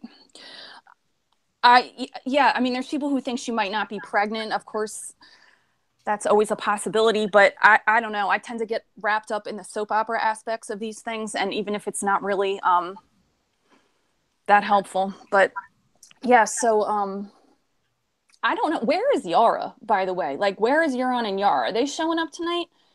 We'll see. I know Euron's definitely going to show up tonight because he has to, because it's going to be all the major people that's going to show up there and stuff. So I definitely no doubt that's going to happen there. So I just think that it goes down with Cersei. I'm not surprised that she is in power. I would hope that Game of Thrones would end with her still being in power. That would be the best possible ending to me. Really? Yes, because I think that any other way, if a hero is on the throne at the end, it's kind of cliche. The hero wins the throne. So if she was to win the throne at the end and still maintain, she survived everything else, she survives this, and then she becomes it, I would love to see that. That would be great for that to happen. But I think if she's going to get taken down, I've said this in the past, and I'll say it again, people. Euron Greyjoy is the Valancourt. I told you she was going to marry Euron 4 years ago, and I'm telling you it's going down. I told you this was going to happen. As I said, we'll do a video about all these things we predicted and put all the proof out there that we predicted a long time ago after the season is over. But without a shadow of a doubt, that is what's going to happen. And if there's anyone that's going to dethrone her, it's going to be Euron Greyjoy, and that's going to be her own downfall. It has to be, because it's going to be herself to cause her own downfall. You know what I mean? And her putting Euron in her life is a mistake that she's going to make, and forcing Jamie out of her life is going to be the putting her in that same thing that we have already seen. The lone wolf dies, but the pack survives. And when she puts herself in that situation, and Jamie's the only person left in her true pack, and when she gets rid of him, that's going to set her up to get killed by Euron Greyjoy. I really want to see Jamie leave her to go help Brienne. And you were saying earlier you want to see Jamie and Brienne die together. I do too. When they were in that ship to Dorne, and he was like, I want to die in the arms of the woman I love. Like that has to be Brienne, right? It would be too obvious if it was Cersei. It has to be Brienne. Yeah, I guess it's hard for me to root against Cersei at this particular point, because she's been pretty smart this season, right? Like, I mean, when she armed the Faith Militant, when she was trying to when she like got Loras and Marjorie arrested, like that was her messing up, you could argue, alliances and things. But I mean, aside from her, like half of her grain, I don't know. I don't really know exactly what the spoils of war. I guess we'll find out soon enough. I mean, she's been like a pretty good strategist. Things have been going pretty well for Cersei this season. So I guess it does, to your point, makes sense if she does end up on the Iron Throne. We'll see. I like being surprised, so let's see. There are people here in the chat saying that Jamie Lannister is pussy whipped. And what I have to say about that is that you don't get pussy whipped. You whip that pussy. Bang, oh boy. Bang, bang, bang, bang, bang. That's what you do. Learn that maneuver right there. That's what has to go down. Don't get pussy whipped. Whip that pussy boy. That's it. Put on a little baby face whip appeal. It works every time. Trust me, goddammit. Trust me. That's the way we do it right there. Next we had, I thought we had someone with us, but I guess we don't. It's just you and me. That's the way it is right now. So we will go on and keep it moving right now, and keep on going. Sarah did get quiet. Yeah. Sarah got no quiet, right? I'm sorry. I'm sorry. I shouldn't say stuff like that. I mean, you do your thing, but I'm not going to be like, yeah, that's right. I mean, no, Tony, not from my perspective, no. Whip it. Yeah, I 100% understand that. We do have a thing. Kevin Cleary says the Kind of Thrones is in Dallas next year. Any thoughts? Sarah, someone who has attended Con of Thrones. Yes, that is like my fandom only street cred. Yes, I did attend the Con of Thrones. What's the question? So it's in Dallas next year. What do you think about that? Okay. I went to Nashville. You're really hitting me with this on a item. I'm surprised. When did that come out? I don't know. I just seen it in the chat right now. So okay. Well, when is it? I don't know when, but I know it's next year. It's in Dallas. Okay. Will you? Is that too far for you to travel, or would you travel out of Dallas? If I have an advance and I can get a group of people together, I mean, yeah, why not? I had a great time is it last year already? I mean, it was only a couple of months ago, right? Yeah. I mean, I guess I like the idea of it moving around. It'll be different. So we don't have to worry about like comparing it to last year because it would be totally different, right? Yeah, I guess so. Why are they gonna go Dallas? I mean, I've never been to Dallas, so I guess I would have to fly there. There's no way around it. There's no way I would be able to drive out to Dallas. I'm not driving cross country. I would have to fly out to Dallas. I got peoples out there in Dallas too, so I know I got places to stay out there. I've never been out there, but I do have a lot of peoples out there that always beg me to come out there. I never had the opportunity to get out there, so maybe I'll go wherever the con goes. The Don goes. The Don is going to the con. I don't care where it is. Go to Alaska. I'll be in Alaska with you.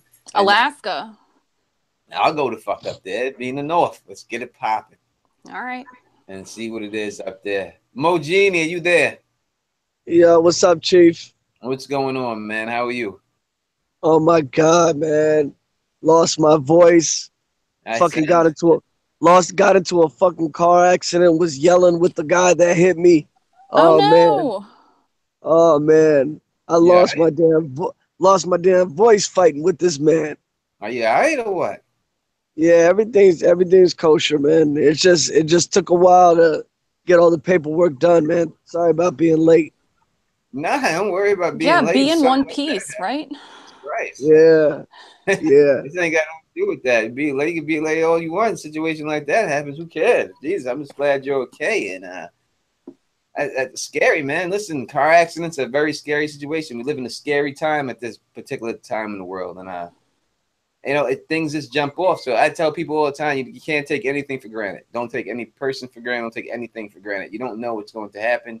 You don't know if today could be your last day. So if you have something to say to somebody, say it. Don't hold it back. Don't procrastinate, because you don't know if you ever have the opportunity to say it to that person later on and stuff. So thank God. For sure.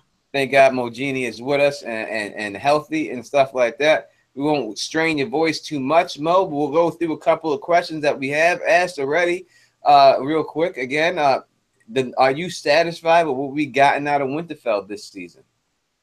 I'm still hoping Sansa and Arya are playing Littlefinger. If D&D could just give me that, D&D. Just give me that, and I'll be satisfied with Winterfell.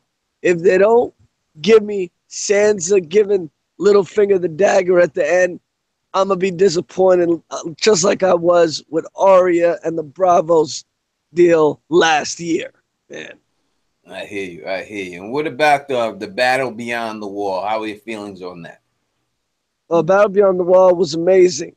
I mean, if you want to nitpick it, like some people in the fandom are nitpicking it with the plot holes and the ex machina and Danny just showing up out of nowhere real quick, and the Raven getting to her in the same day or same episode, whatever, man.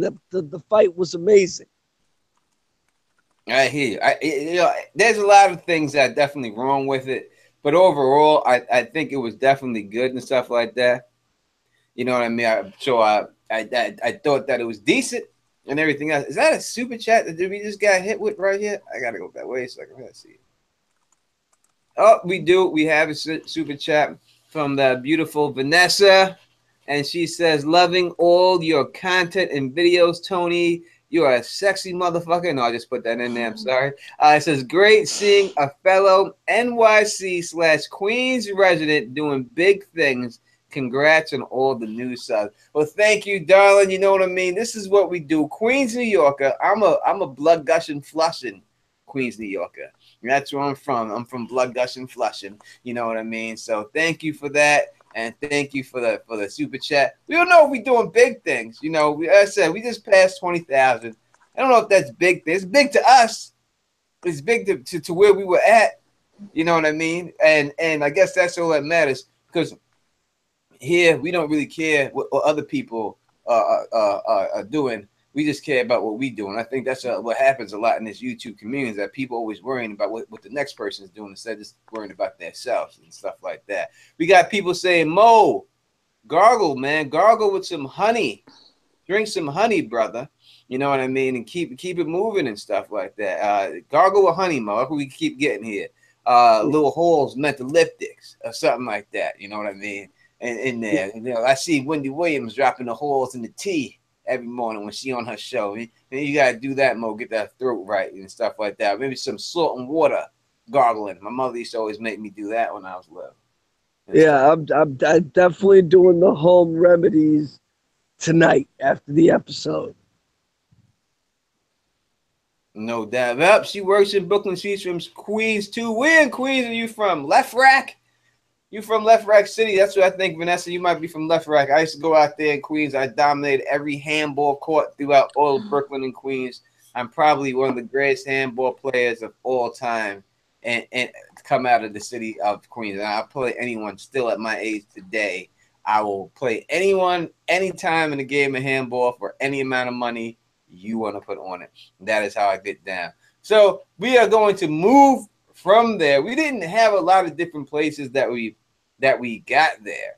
So he said, not Left Rack. She's from Flushing too. That's what's up. That's what I'm talking about. But, you know, Left Rack's not too far away from Flushing anyway, and stuff like that. So we're gonna move away from there, and we're gonna talk. Not a lot happened in different places. We really only got a couple of different places. So let's talk about this episode that we are getting into today, since we have gone back a little bit too much. What are we expecting out of this? They have captured the White Walker. What are they going to do with it? What are we going to see? It's the longest episode of all time of Game of Thrones history. Are we expecting a typical wrap-up episode, or is this going to be a mind-blowing episode that's going to have the fandom talking until the next season starts? What do you think about that? You know what? I've been trying to think about what they're gonna do with this White for a while now. We know what happened to the last time somebody in Westeros tried to bring a White to King's Landing. The hand disintegrated, or whatever. It didn't survive. But this White is intact. Is Cersei really gonna hold audience to see this White? Or is she going to think it's a trap? I don't think it's even going to make it to Cersei. In all honesty, I think something's going to happen with the White where it gets set free into Westeros, or it gets set free in King's Landing, and it starts turning people into zombies in Westeros, man. That's what I'm thinking is going to happen to the White. Nice. What are you thinking there, Sarah, darling? There a picture in the, I can't remember if it was a trailer or there's the Hound in front of the dragon pit, like dramatically pulling out his sword. I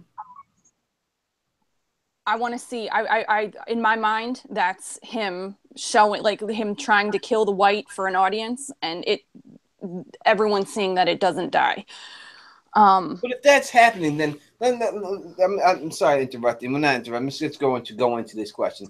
Make me understand better. If that is the case and that's what he's doing, and you could be right on that. I think it's a good possibility that you are right.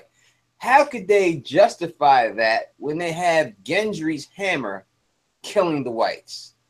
I mean, if Gendry's hammer can kill the Whites, how can't the sword kill the Whites? I don't understand how they can do that. You know what I mean?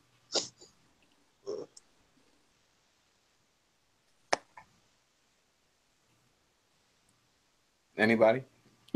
Sarah, you want to rebuff that? You think there's no way that the white No, is? I'm saying that it's inconsistency. Oh yeah, well, we got It's to get over very that, right? inconsistent. If you show the Hound using a sword that's made out of the same metal as Gendry hammer, and you're saying that the only way to kill whites is burning them with dragon's glass, how come Gendry's hammer was able to smash the shit out of these whites and destroy them? And now they're going to show a sword that has made out of the same stuff that can't kill them.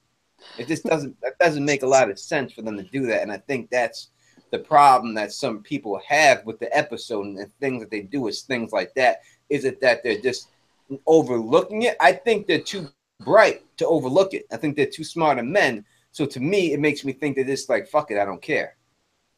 Teflon, what do you think about possibly Melisandre coming back on the finale to do some voodoo juju on the white man?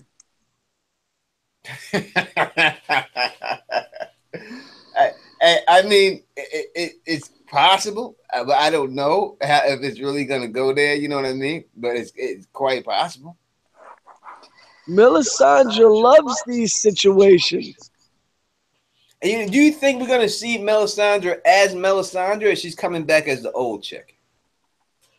I think the storyline of her going to Volantis was just something they needed to tell us of why she's been gone for so long. I think she's coming back for the finale. Christian Bishop said the white man. No, he didn't mean the white man. He said whites man. The whites. The whites. The others. Yeah, I know what you meant. That's just what they try to say. You see, that's the Donald Trump right there talk. No, I'm just playing. I'm just playing. It's all fun and games. You know what he meant. You guys is crazy out there. You guys are here. Who's going? Oh, all right. No, I thought they said Sarah disappeared. Don't go anywhere, Sarah. God damn it. Don't leave. I see it. I mean, the story of her and Varys having to die in Westeros. If they're not going to give us that this season, I guess it's got to be next year. But I mean, I would just love for them to just kiss off the finale with giving us a little Melisandre mess. I'd like to see a little Melisandre. What about you, Sarah? Would you like to see Melisandre come back up in this motherfucker and do some work? We only have, what is it, like 82 minutes, 80 minutes? Only. I mean, there's a lot to do, right? That's a lot to do. That's a lot of time. And that's the whole thing. Is it going to be a fast 82 or is it going to be a dragging 82? That's the whole issue that I have. What are we going to get from this episode? It's hard for me to see. Yeah, I'm nervous, but I'm optimistic. I mean, they changed a lot of the rules with the whites and how you fight a white, and they changed the rules, and maybe we can learn something new from that. Yeah. I don't know if Melisandre is coming back for this. I see her coming back next season just because why send her away just to come back, just to send her away? Then again, Jorah does that all the time, so maybe they just write people in and out based on their availability. I don't know. I heard that she was pregnant. Yeah, and wanted to be with her kid or something. Yeah, which is all very She had a lot of big clothes on, too. You know, she wasn't wearing any form-fitting clothing this year, so quite possibly she could be pregnant. She wasn't naked. Exactly. So maybe that is the reason why they said the thing and let her go, because she was pregnant and she had to leave at that particular time. Could be a situation like that. We got Kirk Ultima says something crazy here. Let's read it out loud. It says, I think Dany has grayscale. Where is this coming from, Kirk Ultima? Please let me know why you believe that, because I've never heard anyone say that before. Excuse me very much. If anybody has grayscale in the whole Westeros, it's got to be Sam. Sam, and Gilly. No doubt. And I'm sorry, everybody out there. I'm sorry that I burped, but birthing women is males flirting. That's the male mating call. What if women burp like that? It's not. No, it's the male mating call. So when women do it, it's not the same. It's true. When the men burp, they burp when they're drinking and after they've eaten a lot, and that's when you want to have sex the most, right? So that's when there's gas in your stomach and you need to burp. That's when you have to have sex the most. That's what. Okay. See, I learn something every time I log on here. It's a mating call. Trust me, it really is. Ooh, that's what we do. Making me kick things. It's working. All that burping, it's working. Nothing shows a woman her man loves her more than burping, I tell you.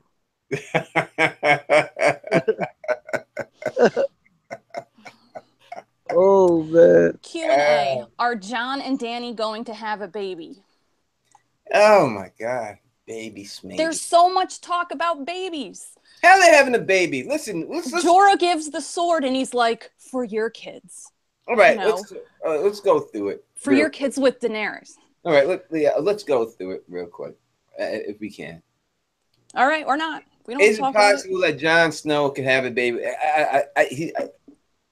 Like for instance, with regards to blood flowing and things of that nature. Yes, the guy doesn't have any blood flowing to his body. How did he get a hard on to begin with? So you basically got a man that doesn't have blood flow, and you got a woman in Danny that's barren. I just don't know how that's just gonna work. Your dick, there's no blood. Your dick ain't getting hard. I mean, unless there's some type of pump back there that you can use and shit back in the day that the Night's Watch created for him. I just don't see how it's possible he would. That would make another dickless man. How many dickless men do they have as stars in this show?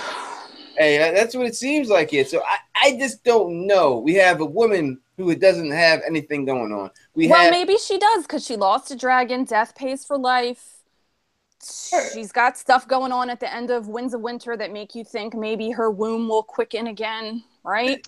It's true. Yes, it does seem like that would be it. And if it did go out there like that, it's not saying that it's not possible. They could go that route with it. It would make a lot of sense narratively for that to go down. We have Jon Snow, who is a bastard, who has said time and time over again, you've heard him say, he doesn't want to have a kid because he's a bastard and he knows what bastards grow up as. He really isn't a bastard, finds out he's not a bastard, and then winds up having a kid because he doesn't have to be afraid of that with Daenerys. I just can't see if it went down that situation. If it went down that situation, it would have to go down the way all Targaryens have gone down from giving birth. It's the one fan service that I'm not really gonna be too upset about because I mean most fantasy stories, I mean this is how it goes. The hero with the princess and yada yada yada. I mean it's meant to be at this point. Him finding out he's a Targaryen will probably solidify it happening even more. The thing is, how are they just gonna make Dany, have children? I like what Sarah just said about death paying for life with the dragons dying, and then maybe something happens magically. It's just something that's destined to happen at this point. But then who's gonna be Nisa? What if she has the baby and then Jon's forced to kill her, to make Lightbringer? So, wait, you're saying that it's quite possible that Jon Snow, she could be pregnant with Jon Snow's baby and he has to kill her with the baby in her. That would be very bittersweet. That would be worse than bittersweet. That would just be downright just painful. That would be terrible. You think like the girl at the red wedding, the pregnant girl at the red wedding?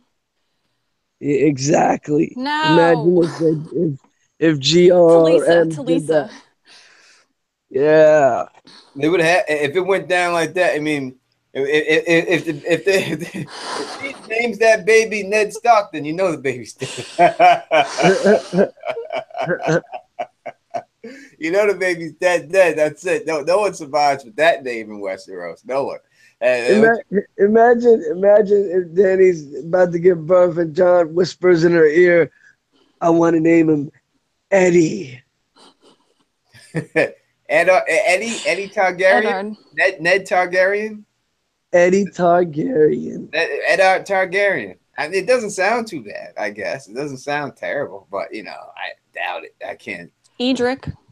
Edric's good. You can go by Ned if you're Edric. Yeah, Yeah, because I mean, this Nisa thing's got to happen at some point. I mean, the long night's coming. We need to know who Nisa is. All We right, put forgive me for a second. Did they talk about Nisa in the show, or is that a book thing only? book. book Book only. only. But they've been talking about the prince that is promised on Yeah, the show a lot, and but they that haven't. Okay. connects to it. Mm-hmm. I got to say something to y'all in the chat right now. We got quite a few people watching here. So if the Don Tony Teflon can get to 350 likes, I will take a shot of Hennessy for 350 likes if we can get to that point at any time before this ends. Where are you now? And it's going to end soon. So Oh, maybe you're close. Maybe we can get there in that. We'll see. We're pretty close. Yeah. We'll see if we get that Come shot. on, people. Come on, people. Smash that damn like button. Smash it for your boy. We can see it. Look at Mo Genie up in here. Sore throat and all. That is Still dedication. You know what I mean? Still rocking with us, man. So you know what I mean? Show us some love up in this piece, man. We trying to do big things. And yet I'll be at Con of Thrones in Dallas next year, God willing. I'll be in that motherfucker, boy. So trust me, on a panel somewhere near you. You know what I mean? And shutting it down on people when I have to. We have a question here. Doesn't dragon glass and fire kill white polar bear? Jorah hit him with dragon glass and he was on fire yet walked away. What's up with that? So this is more inconsistencies that we're seeing from the show and things that just ain't holding water. That's basically how best way I could say it. It's inconsistent. You're correct on everything you say there. Why they did it the way they did it, I don't know, but it just has to be that they were just. I didn't even notice that. Did that really happen on the show? Yeah, it happened. Wow. I mean, that's got to be such an error that nobody caught. I just don't know if they're caring. I think I'm giving them the belief that they're too smart not to catch it. So I'm going to have to say that they're just not caring it. I don't know if that's any better. Yeah. And I would say, at the risk of sounding like an apologist, which I don't even know if that's even necessarily such a bad thing, but there's casual viewers, and maybe like a test audience just thought it looked cooler to have a giant polar bear on fire still killing you, even though we know the whites are supposed to be very highly flammable. Like, I was like, why is that bear still running around on fire? Like, It definitely. But maybe it's just made for cooler TV. I don't know. Did you like the polar bear fight? No. That bear definitely took a lot of damn hits to die. It did. But I mean, I'm not gonna lie. I liked seeing Thoros like rolling around on the ground with like a green ball. Like, seeing how they filmed it, it was like, I just got to appreciate different things about the show now that we're in the final stretch. That's how I got to cope with things. I mean, it was a better bear fight than they did with Brienne in the bear pit. Was it better than that? Yes. It was better than that. Yes, because that was one of the worst things I've ever seen in my life. Really? I don't remember that as being so bad. Tell me why that was bad. It was just cut the way they cut it. And you could just tell that, she wasn't in there with no bear doing no tussling. At least in this one, they had him tussling with the bear, and the bear was dragging him around and throwing him around. That's the way it should have been with Brienne, too, with the bear. You know what I mean? So I would say it's better, but I just think the animatronics, if that's what they use, just didn't look good. I thought it would look terrible. I didn't like it like that. We got Super Chat right here.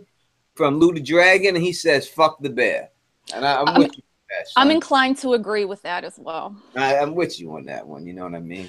I can't go truly with the whole situation with fuck that bear, because I have a Cherokee Indian in my family, and my grandfather actually is a full blood Cherokee Indian, and he had told me before that when the slaves broke free and not broke free but ran away and all that, and the Cherokee Indian seen them, the Cherokee Indian used to worship the bear, and that when they seen the black man from Africa first time, that's what they associated with them with. So they would want the black man to have sex with their women so that their sons can have the power of the bear growing up in them, and that is the reason why there's a lot of. If you didn't know, that's what my grandfather told me. I believe him. He was a very smart man. Rest in peace. Let me say right here, we have another person here. It's 3/4 Cherokee Indian, no doubt, brother. We have another super chat. J Sam says, "This is Jerry."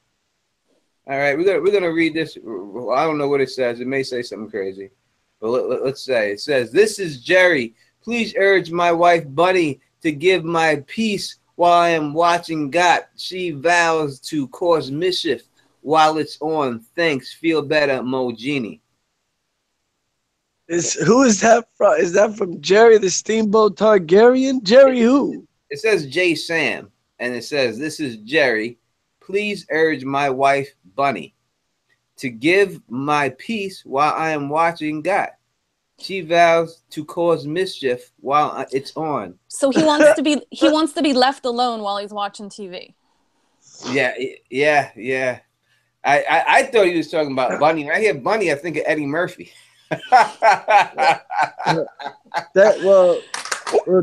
Well, thanks a lot. Whoever you are, man, thanks a lot, man. I appreciate that. No, I just always think of Eddie Murphy. That's all I think of. Bunny, the young kid's got a mustache. That's what I think about every time I hear Bunny. And I got an Aunt Bunny too. Goddamn it! Actually, so. Hey, Teflon, have you guys talked about any major deaths for the finale yet? No, we had actually said that it's been a disappointing season because there ain't no goddamn death and stuff. Littlefinger was the most obvious death choice this season. It would be so satisfying. It would be so satisfying. Why is he still alive? I mean, is it because D&D like writing for him? I mean, he has no business being in the show anymore. He's only still there because he saved Sansa in the Battle of the Bastards. But why is he still creeping around Winterfell? You know? He's like a creepy slime ball. So what the hell is he still doing in Ned Stark's halls? He likes his redheaded women. He loves him some Starks is what it coming down coming down to the crypts of Winterfell, and Jon telling his ass, "You don't belong down here." Yeah, that was great. No doubt. I loved your mom, or I love Kat, and now I love Sansa. In the crypts, like that's gonna go well. I mean, you would have to think that your game is so tight to run that shit to somebody. You would have to think that your game is to the point where shit, ain't no one fucking with me.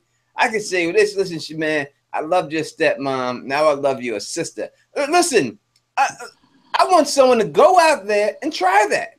Try that. Go to somebody, brother, that you know that has a mother and a sister, and say to that brother, say, "Hey, bro, you know, I always had a crush on your mom. She's got a fat ass and all that." Oh, and I did marry your mom's sister.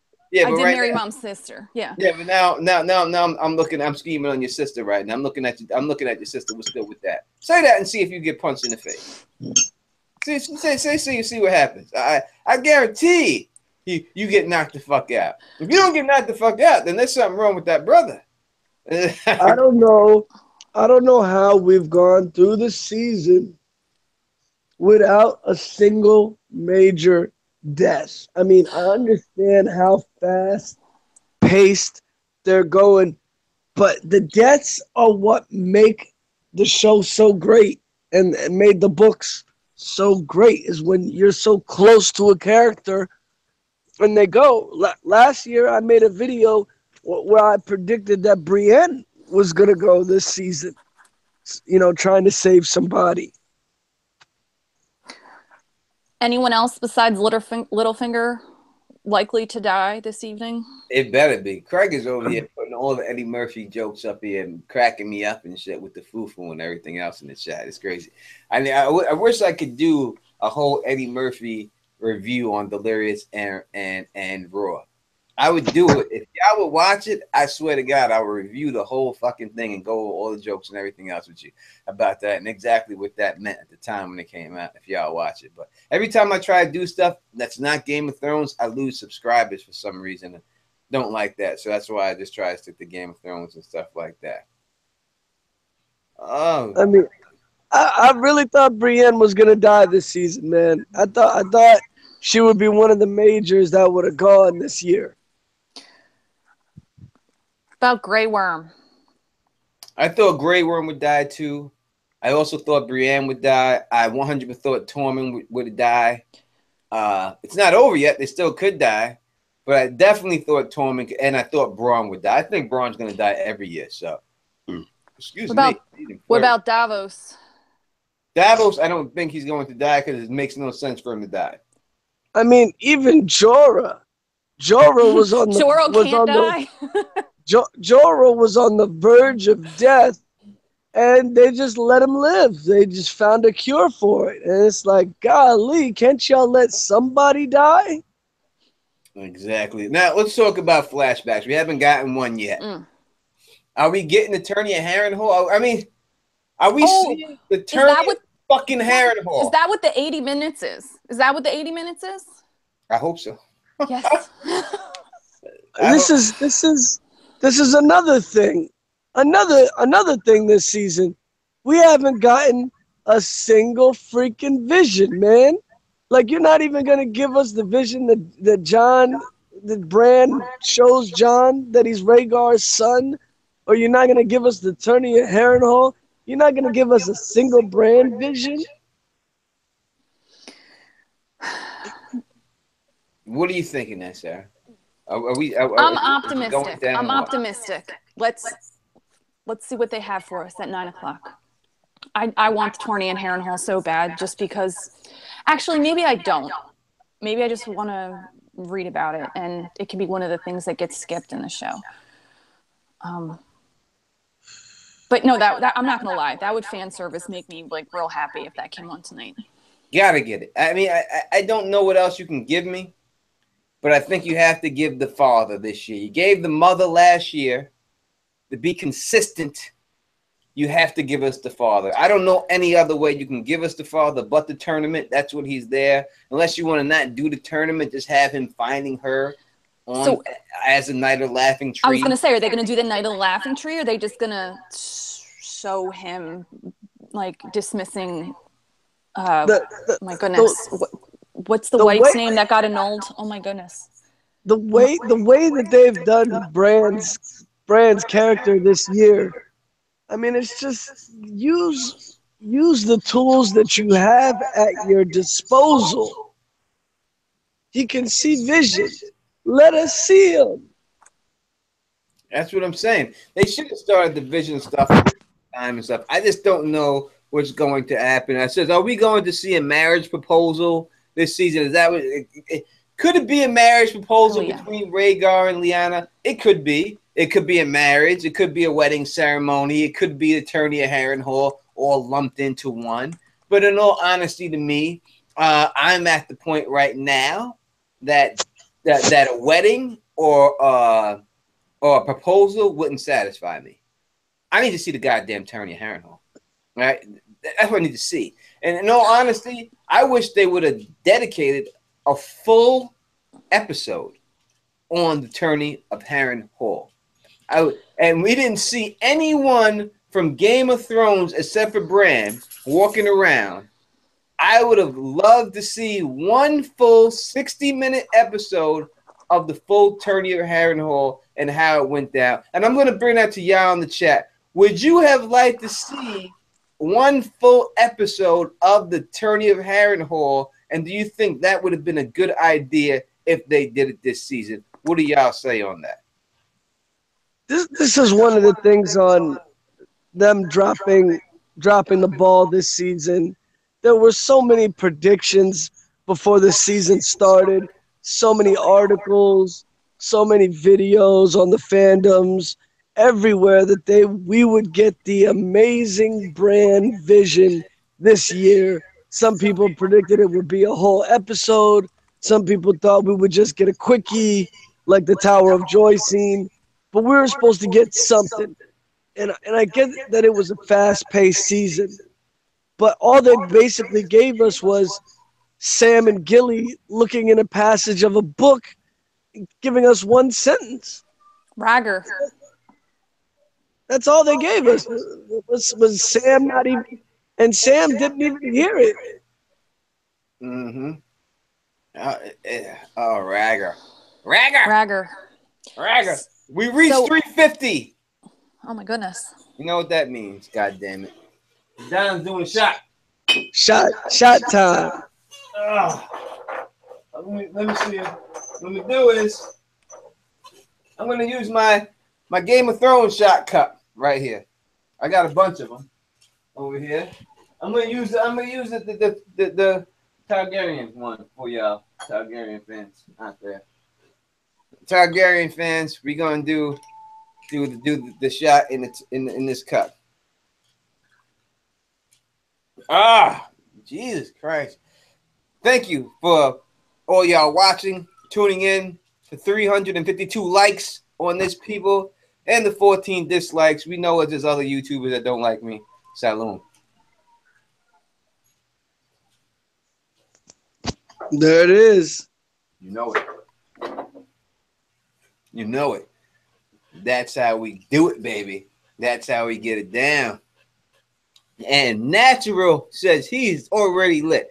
I am not lit, shorty. I am an old English, St. Ives, crazy horse drinker, 40-ounce drinker from back in the day. I can handle. I used to drink Cisco. Well, you know what? Anyone drink Cisco in the chat? Let me know if you know what the goddamn Cisco is. If you know what Cisco is, and you drank Cisco before, I might have to give you a gift or something, because this is what it is already. Right? Oh my God. The St. Ives. Do y'all know what the damn St. Ives is? In the chat. They're saying Cisco and Boone's Farm.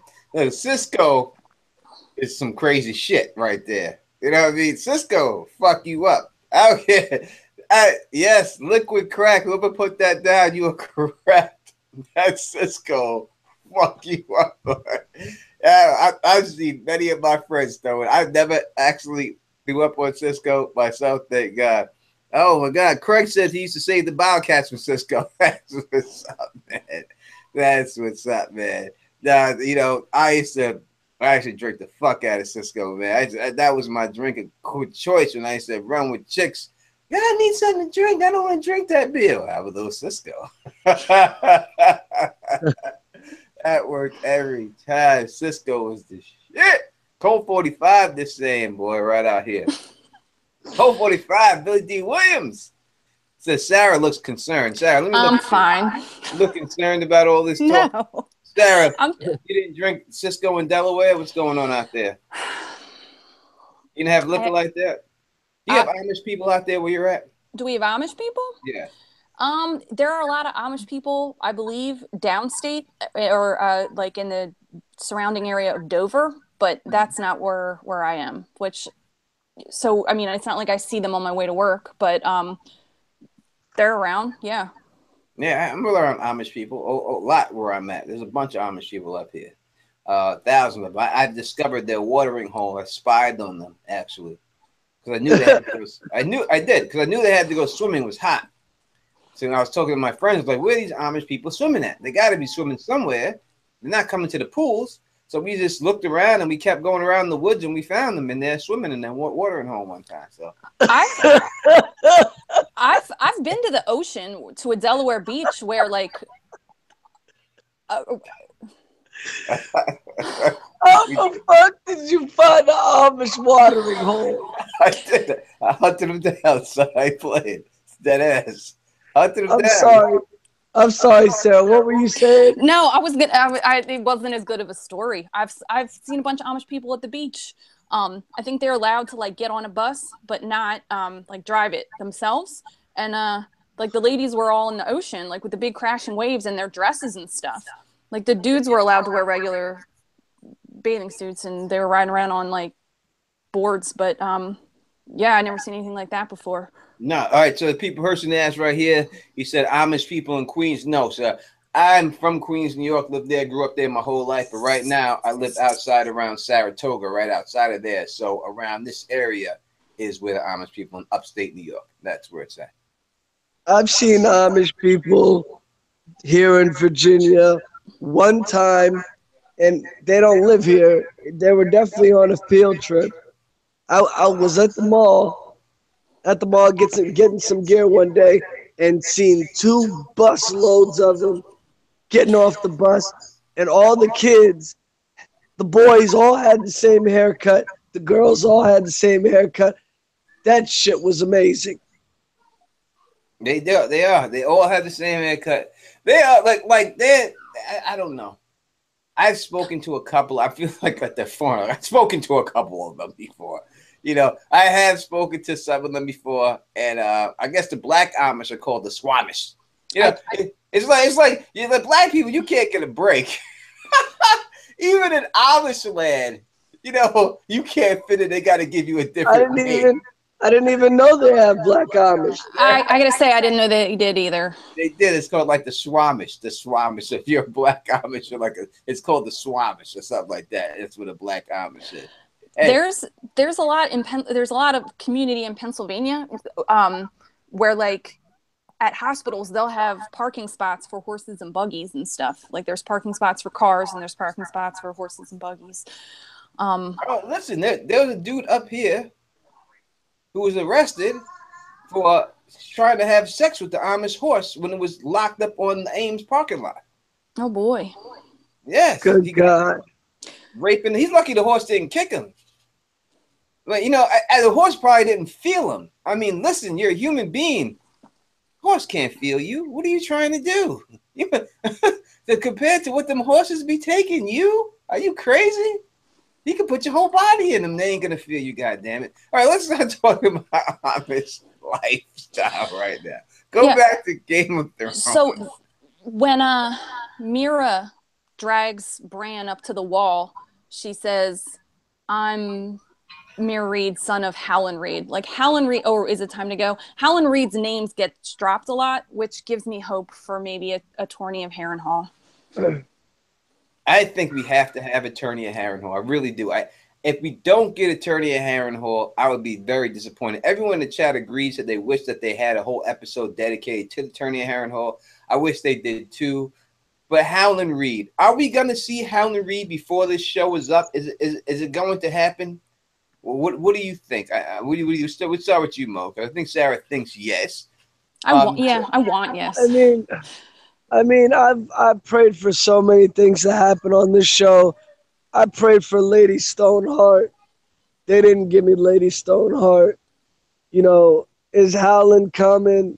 I don't want to pray for that. I just hope that if it happens, it happens. I feel like they're gonna use Bran to circumvent the whole needing of Howland Reed. And I mean, they already used the book in the Citadel, you know, to give us pieces of Rhaegar. I think, are we even going to get Rhaegar?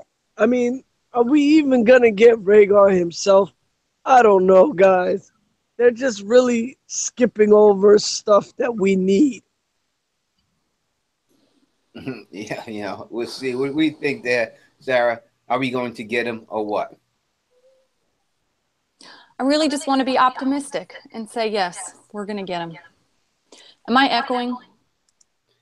I didn't hear you echo. All right. But I'm hearing myself. oh, you Oh, made $10. Look, here's $10 for Sarah changing the subject away from Amish horse sex. Look, I earned money for you. It wasn't an Irish person that had sex with a horse. It was just a drunken person that was trying to have sex with. Oh, well, that makes sense then. Like, it was still terrible. It was the Amish person that went to the store and tied their horse up. And while they were in the store, some drunk dude just tried to go up there and tried that. That's what happened. It wasn't the Amish person himself. Yeah, well, there's people who do that to cars too, right? Well, They do. oh, sorry. Take that $10 back. See ya. No, take it back. God damn it. We're poor over here. No, I'm just playing. Yeah, we're not going to talk about it. Listen, after the season is over, I'll do a Tony Teflon ask me anything question. I'll just talk. And we'll just talk about whatever. We'll just shoot the shit. You know what I mean? We'll go through that shit like that. You know what I mean? We can't. We'll just keep like that. But thank you, Peach, for Princess Peach. Princess Peach, we have to call her if she's going by Peach. No other doubt about it. Princess Peach for the donation. We really do. So what are we looking for? If we can see, I'm going to Turner Heron Hall, but if we could see one thing this episode go down, what do we wish to see this episode? I would really like to see. I think I'd really like to see a major death. I'd like to see them kiss off the season with a major death that has us talking all year until season 8. Nice. What about you, sir? I'm writing down my favorite things from the chat. Somebody said boat sex, which makes me laugh. The wedding of Lyanna and Rhaegar. Because this whole concept of like she was abducted and she was raped and she was held in this tower against her will. Well, now we have evidence that they were married. What am I hoping to see? I want to see Jaime get fed up with Cersei and do what's right. I mean, he's a man in love with a woman. I try and forget that it's his sister. He's in love with that woman. But, I mean, there's like the undead are marching and everyone's going to die if people don't unite and help each other. And there's a united front. And Cersei strikes me as somebody who would rather go down dying the queen rather than like compromising and fighting as a group. Mm-hmm. So I don't know. I'm not super hopeful, but I would love to see Jaime just be done with Cersei. Maybe the pregnancy will play along with it. I think the actor made a joke that maybe the baby is half mountain or something. I mean, give us the Valonqar. That goes to what I was saying with the major death. Give us the Valonqar. So you want Jaime to kill pregnant Cersei? I would like Jaime to die. If we want to talk about Jaime should die. I would like, if I could see anything, I'd see Jaime die. I just see Theon die. These are people that are despicable human beings, disgusting human beings that deserve nothing less but death. I think that they should die. I think they should die. I'm sounding like Tinker Jasso right now, I know. But I think they should die horribly, and I think that they should die screaming. That's what I would like to see for them to go out. Number one is Dickless Theon. I have a soft spot for Theon. I know you hate Theon. I have a soft spot for Theon. Why? Please tell me why. Well, because he didn't have Bronn to... Jaime got the benefit of running at that dragon and doing the brave thing, and he got the benefit of being saved by Bronn. Right? Theon has the opportunity to charge Euron with his sister. All right, let's go. All right, and jumps in the pool, jumps in the water, right? But Bronn wasn't there to save him. Like, he was going to die. Now can Lee survive and help her? I'm a Theon apologist here. Let's look at Theon's what we know about Theon. He's the warg of the Starks. He was treated very fairly. He bent the knee to Robb Stark and said to him, "Am I your brother from this day forth?" until the end of the days, right? Therefore, saying to him, hey, I know that I was your father's ward, but our ward, not ward, ward. And am I your brother, though? You look at me not as that, but as a brother. And Rob said from this day, yes, you're my brother. I'm looking at you as my, not as my family, as my blood. And this is the same person after that goes back, betrays Rob Stark, and his family is not like they told him go take Winterfell. They didn't tell him to do that. He thought of this on his own, and he went and he did it on his own. So how, may I say, can you feel anything for somebody who did that? Because he fucked up and he knows he fucked up. I mean, fucking up is one thing. Like, I mean, like fucking up, like, let me feel like a fuck up quick, like, fuck up, like, hey, you are with your girlfriend walking and you see another chick with a nice ass and you accidentally, and you not, and you look and glance and get caught. You fucked up. But fucking up is when you're with your girlfriend and she comes home and finds you in bed with the girl. Them are two different levels of fucking up. And I'm going to say that Theon's on the second level of fucking up when we talk about fuck up. Theon's a traitor. At the end of the day, he's a traitor. I know but he wants to belong. Like I'm a sucker for that, man. Like what is it? I think he says to Maester Lewin or something like, I was a hostage here and you never let me forget it. What a privilege that was, or something like that. Don't quote me, but I don't know. Yeah, but he was acting like a big baby when the Starks never did any harm to him. I think he knew that if his dad misbehaved, he was losing his head. I don't think anyone ever let him forget that. I don't know if it was brought up to him. Look at the garb they gave him when he went back to go treat with his father. They hooked him up with the finest clothing that they had. You know what I mean? So it wasn't like they sent him back there to make him look like, hey, we've been torturing your son. Sending him back to make you look like, hey, we've taken good care of your son. But the fact that he walked in with all that stuff he didn't play the iron price for, like, I just felt bad for him. He thought he was going to get some big welcome home, and everyone was so mean to him. He tried to finger his sister. He's feeling up his sister. I know. This is the guy you want to defend now. Right? We have a donation right here. He's alive. Let him do something useful. I hear you. We have a donation here from Lou Dragon who says, I'm going to have to Google Swamish. Believe me, I'm not just making that up. You would definitely see it up there. Without that. You could definitely take a look and you'll definitely see that shit without that. You know, I mean, I got no love for Theon Greyjoy, whatever. Theon even told Ramsay, my real father lost his head in King's Landing. And that is from Craig. And I mean, so this is a guy who looked at Ned Stark as his father and all this and still betrayed them all. He didn't look at Ned Stark like his father until everything went to shit though, and he finally realized it. He didn't realize what he had when he had it. He realized what he had when it was all taken away by his own deeds. No, that look, everyone agreeing with Sarah Charles. You are a superstar, Sarah Charles. You're gonna have to start your own goddamn channel in a little bit. People are loving you so much out here in the chat. And that's because people delete the bad ones, I think. But thank you. Yeah. Oh, that's not true. There's kind moderators. That is not true whatsoever. Not at all. He's alive. There's got to be a reason. It'd be great if he redeems himself. I mean, he had the chance. What can he with do? The Euron situation.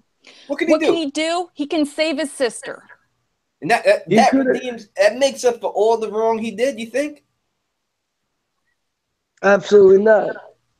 It would have just been a way for the audience to see Theon finally do something redeeming, and he didn't do it. I mean, D&D must have a plan for Theon.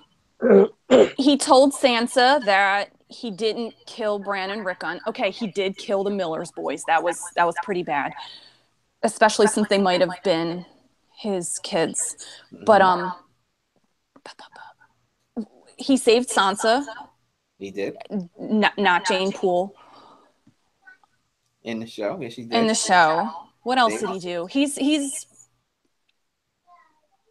We do. He stepped aside for his sister. I mean, did he eat out Jane Poole? Is that what he did? No. He stepped aside for Yara at the Kingsmoot. Yeah, I know, but he had. I mean, that's what he did, right? I mean, we want to talk about the actions of Theon Greyjoy. That was not a person. That was like a shell of a tortured human being. His tongue, right? Oh, the broken teeth. No, that I don't want to think about that right now. Slitted mouth, blood coming down those yuck mouth. Well, you don't know about all that, but I know about that. I'm going to say it because it seems like it for what I'm saying. If you can't bite open a food because it hurts so much because his teeth are broken, they have to be splintered. His teeth have to look like a toolbox then. And if that's the case, and he has a goddamn Phillips screw head driver for a tooth, then obviously this is what's going down there. And he's down there in this little young girl putting his nasty ass tongue on her. This is what happened, folks, in the books. Now, they didn't put that in the show, but this is what happens in the books if people don't know. So that's what should have happened in the rape scene with Ramsay Bolton. He was supposed to have. Oh, and dogs too. That's another thing and dogs. First, and the dogs. Yeah, I forgot about that scene in the books. You know, so that's who Theon is. And now when I look at Theon and people say, how would you hate him? I remember all the stuff in the books and everything else. And this is why. And this is why I can't deal with that character. So, you know, everyone else who likes him and stuff like that, and they want to, Theon, I hate him. I don't like him where I like have pictures of him and posters of him up in my room. Like, I just like I think they're well-written chapters, and like his suffering is so horrible that I have sympathy for him. I do. Damn, Timo is wetting people up in the chat. You will get whacked. What is that? By the chat guard. Don't get whacked by my hitman out there for saying stupid shit. You'll get whacked. And that's it. And I try to tell you, if you get whacked and you get banned, I'm not putting you in there because it's too much time for me to do it. So it's not going down like that without a doubt. Y'all catching it. Just take it easy, man. You only have a couple more minutes left to get out of here and stuff like that. So I'm going to ask y'all real quick before I go into the chat real quick. Let me ask you, before the episode starts, before we even see it, your expectations, what do you think? Do you think this is going to be a great episode, or is it going to suck? What do you think? Right off the bat, what do you think? And what do you think? Is it going to be great or what? It's got to be. It's got episode. This is basically episode 10, or in the manner of episode 10, but it's episode 8 right now. Mm-hmm. It's got to be top notch. You usually get the big cliffhanger at the end of that season. I just hope that they wrap this episode up in a big red bow. I hope so. What do you think, Sarah? It's going to be a good episode tonight, or are we going to be disappointed? I'm telling you, me personally, I was disappointed in last week's episode. That's I didn't live up to expectations for episode 9 to me. It wasn't Battle of the Bastards. It wasn't Hard Home. It wasn't the Red Wedding. It wasn't anything like that to me. So I'm definitely down from last week's episode. Do you think that this is going to be a good episode? Do you think how good you think? What's going on? Did Moji just say it has to be? Like I feel like it has to be. Yes, he did. All right, I'm with him on that. It has to be. There's all of the players are in one place. We have not seen this since when the Lannisters and the Baratheons all showed up at Winterfell in the pilot, right? Have we seen all these people together? No, we haven't. I'm ready. I'm ready for the dialogue. You know, and like, you know, you were asking me about the battle. I appreciate a good battle. I really liked Hard Home, but I'm not like somebody who lives for the battles. Like, to be honest, Battle of the Bastards, I was just like, yeah, this isn't why I like the show. I like the dialogue, and so I feel like if we've got all these people sitting around talking, that it could be really great, and just make everything that has maybe not made so much sense so far this season make sense. People in the chat are asking you. It could be too personal, so we do not have to answer this question. If they want to know what you do for a living, Sarah and Mo and me. You want to tell people what you do for a living, or no? You don't have What do I want to do for a living? No. What do you do? What do I do for a living? Yes. I work in healthcare. All right. Mo Genie, what do you do for a living? If you want to answer that, if you don't have to. No, same thing. I work in the healthcare field as well. Nice. And I work in the healthcare field too. That's crazy. No, I don't. I own my own company actually right now. I opened up my own company. I started my own company. I've been running that right now. So that's what I've been doing for a living right now, trying to get that popping and stuff. It's a rocky road, but I've been doing that right now, running my own company. Capital Re. I was gonna say the name of it, but I won't say the name of it right now. But yes, that's what I've been doing. So That's the American dream. You gotta do your own thing. We shall see if it works out, or it's just going to put me in debt for the rest of my life. I'm never going to come back. It's one or the other. So we shall see what happens when it all comes back and stuff like that, you know.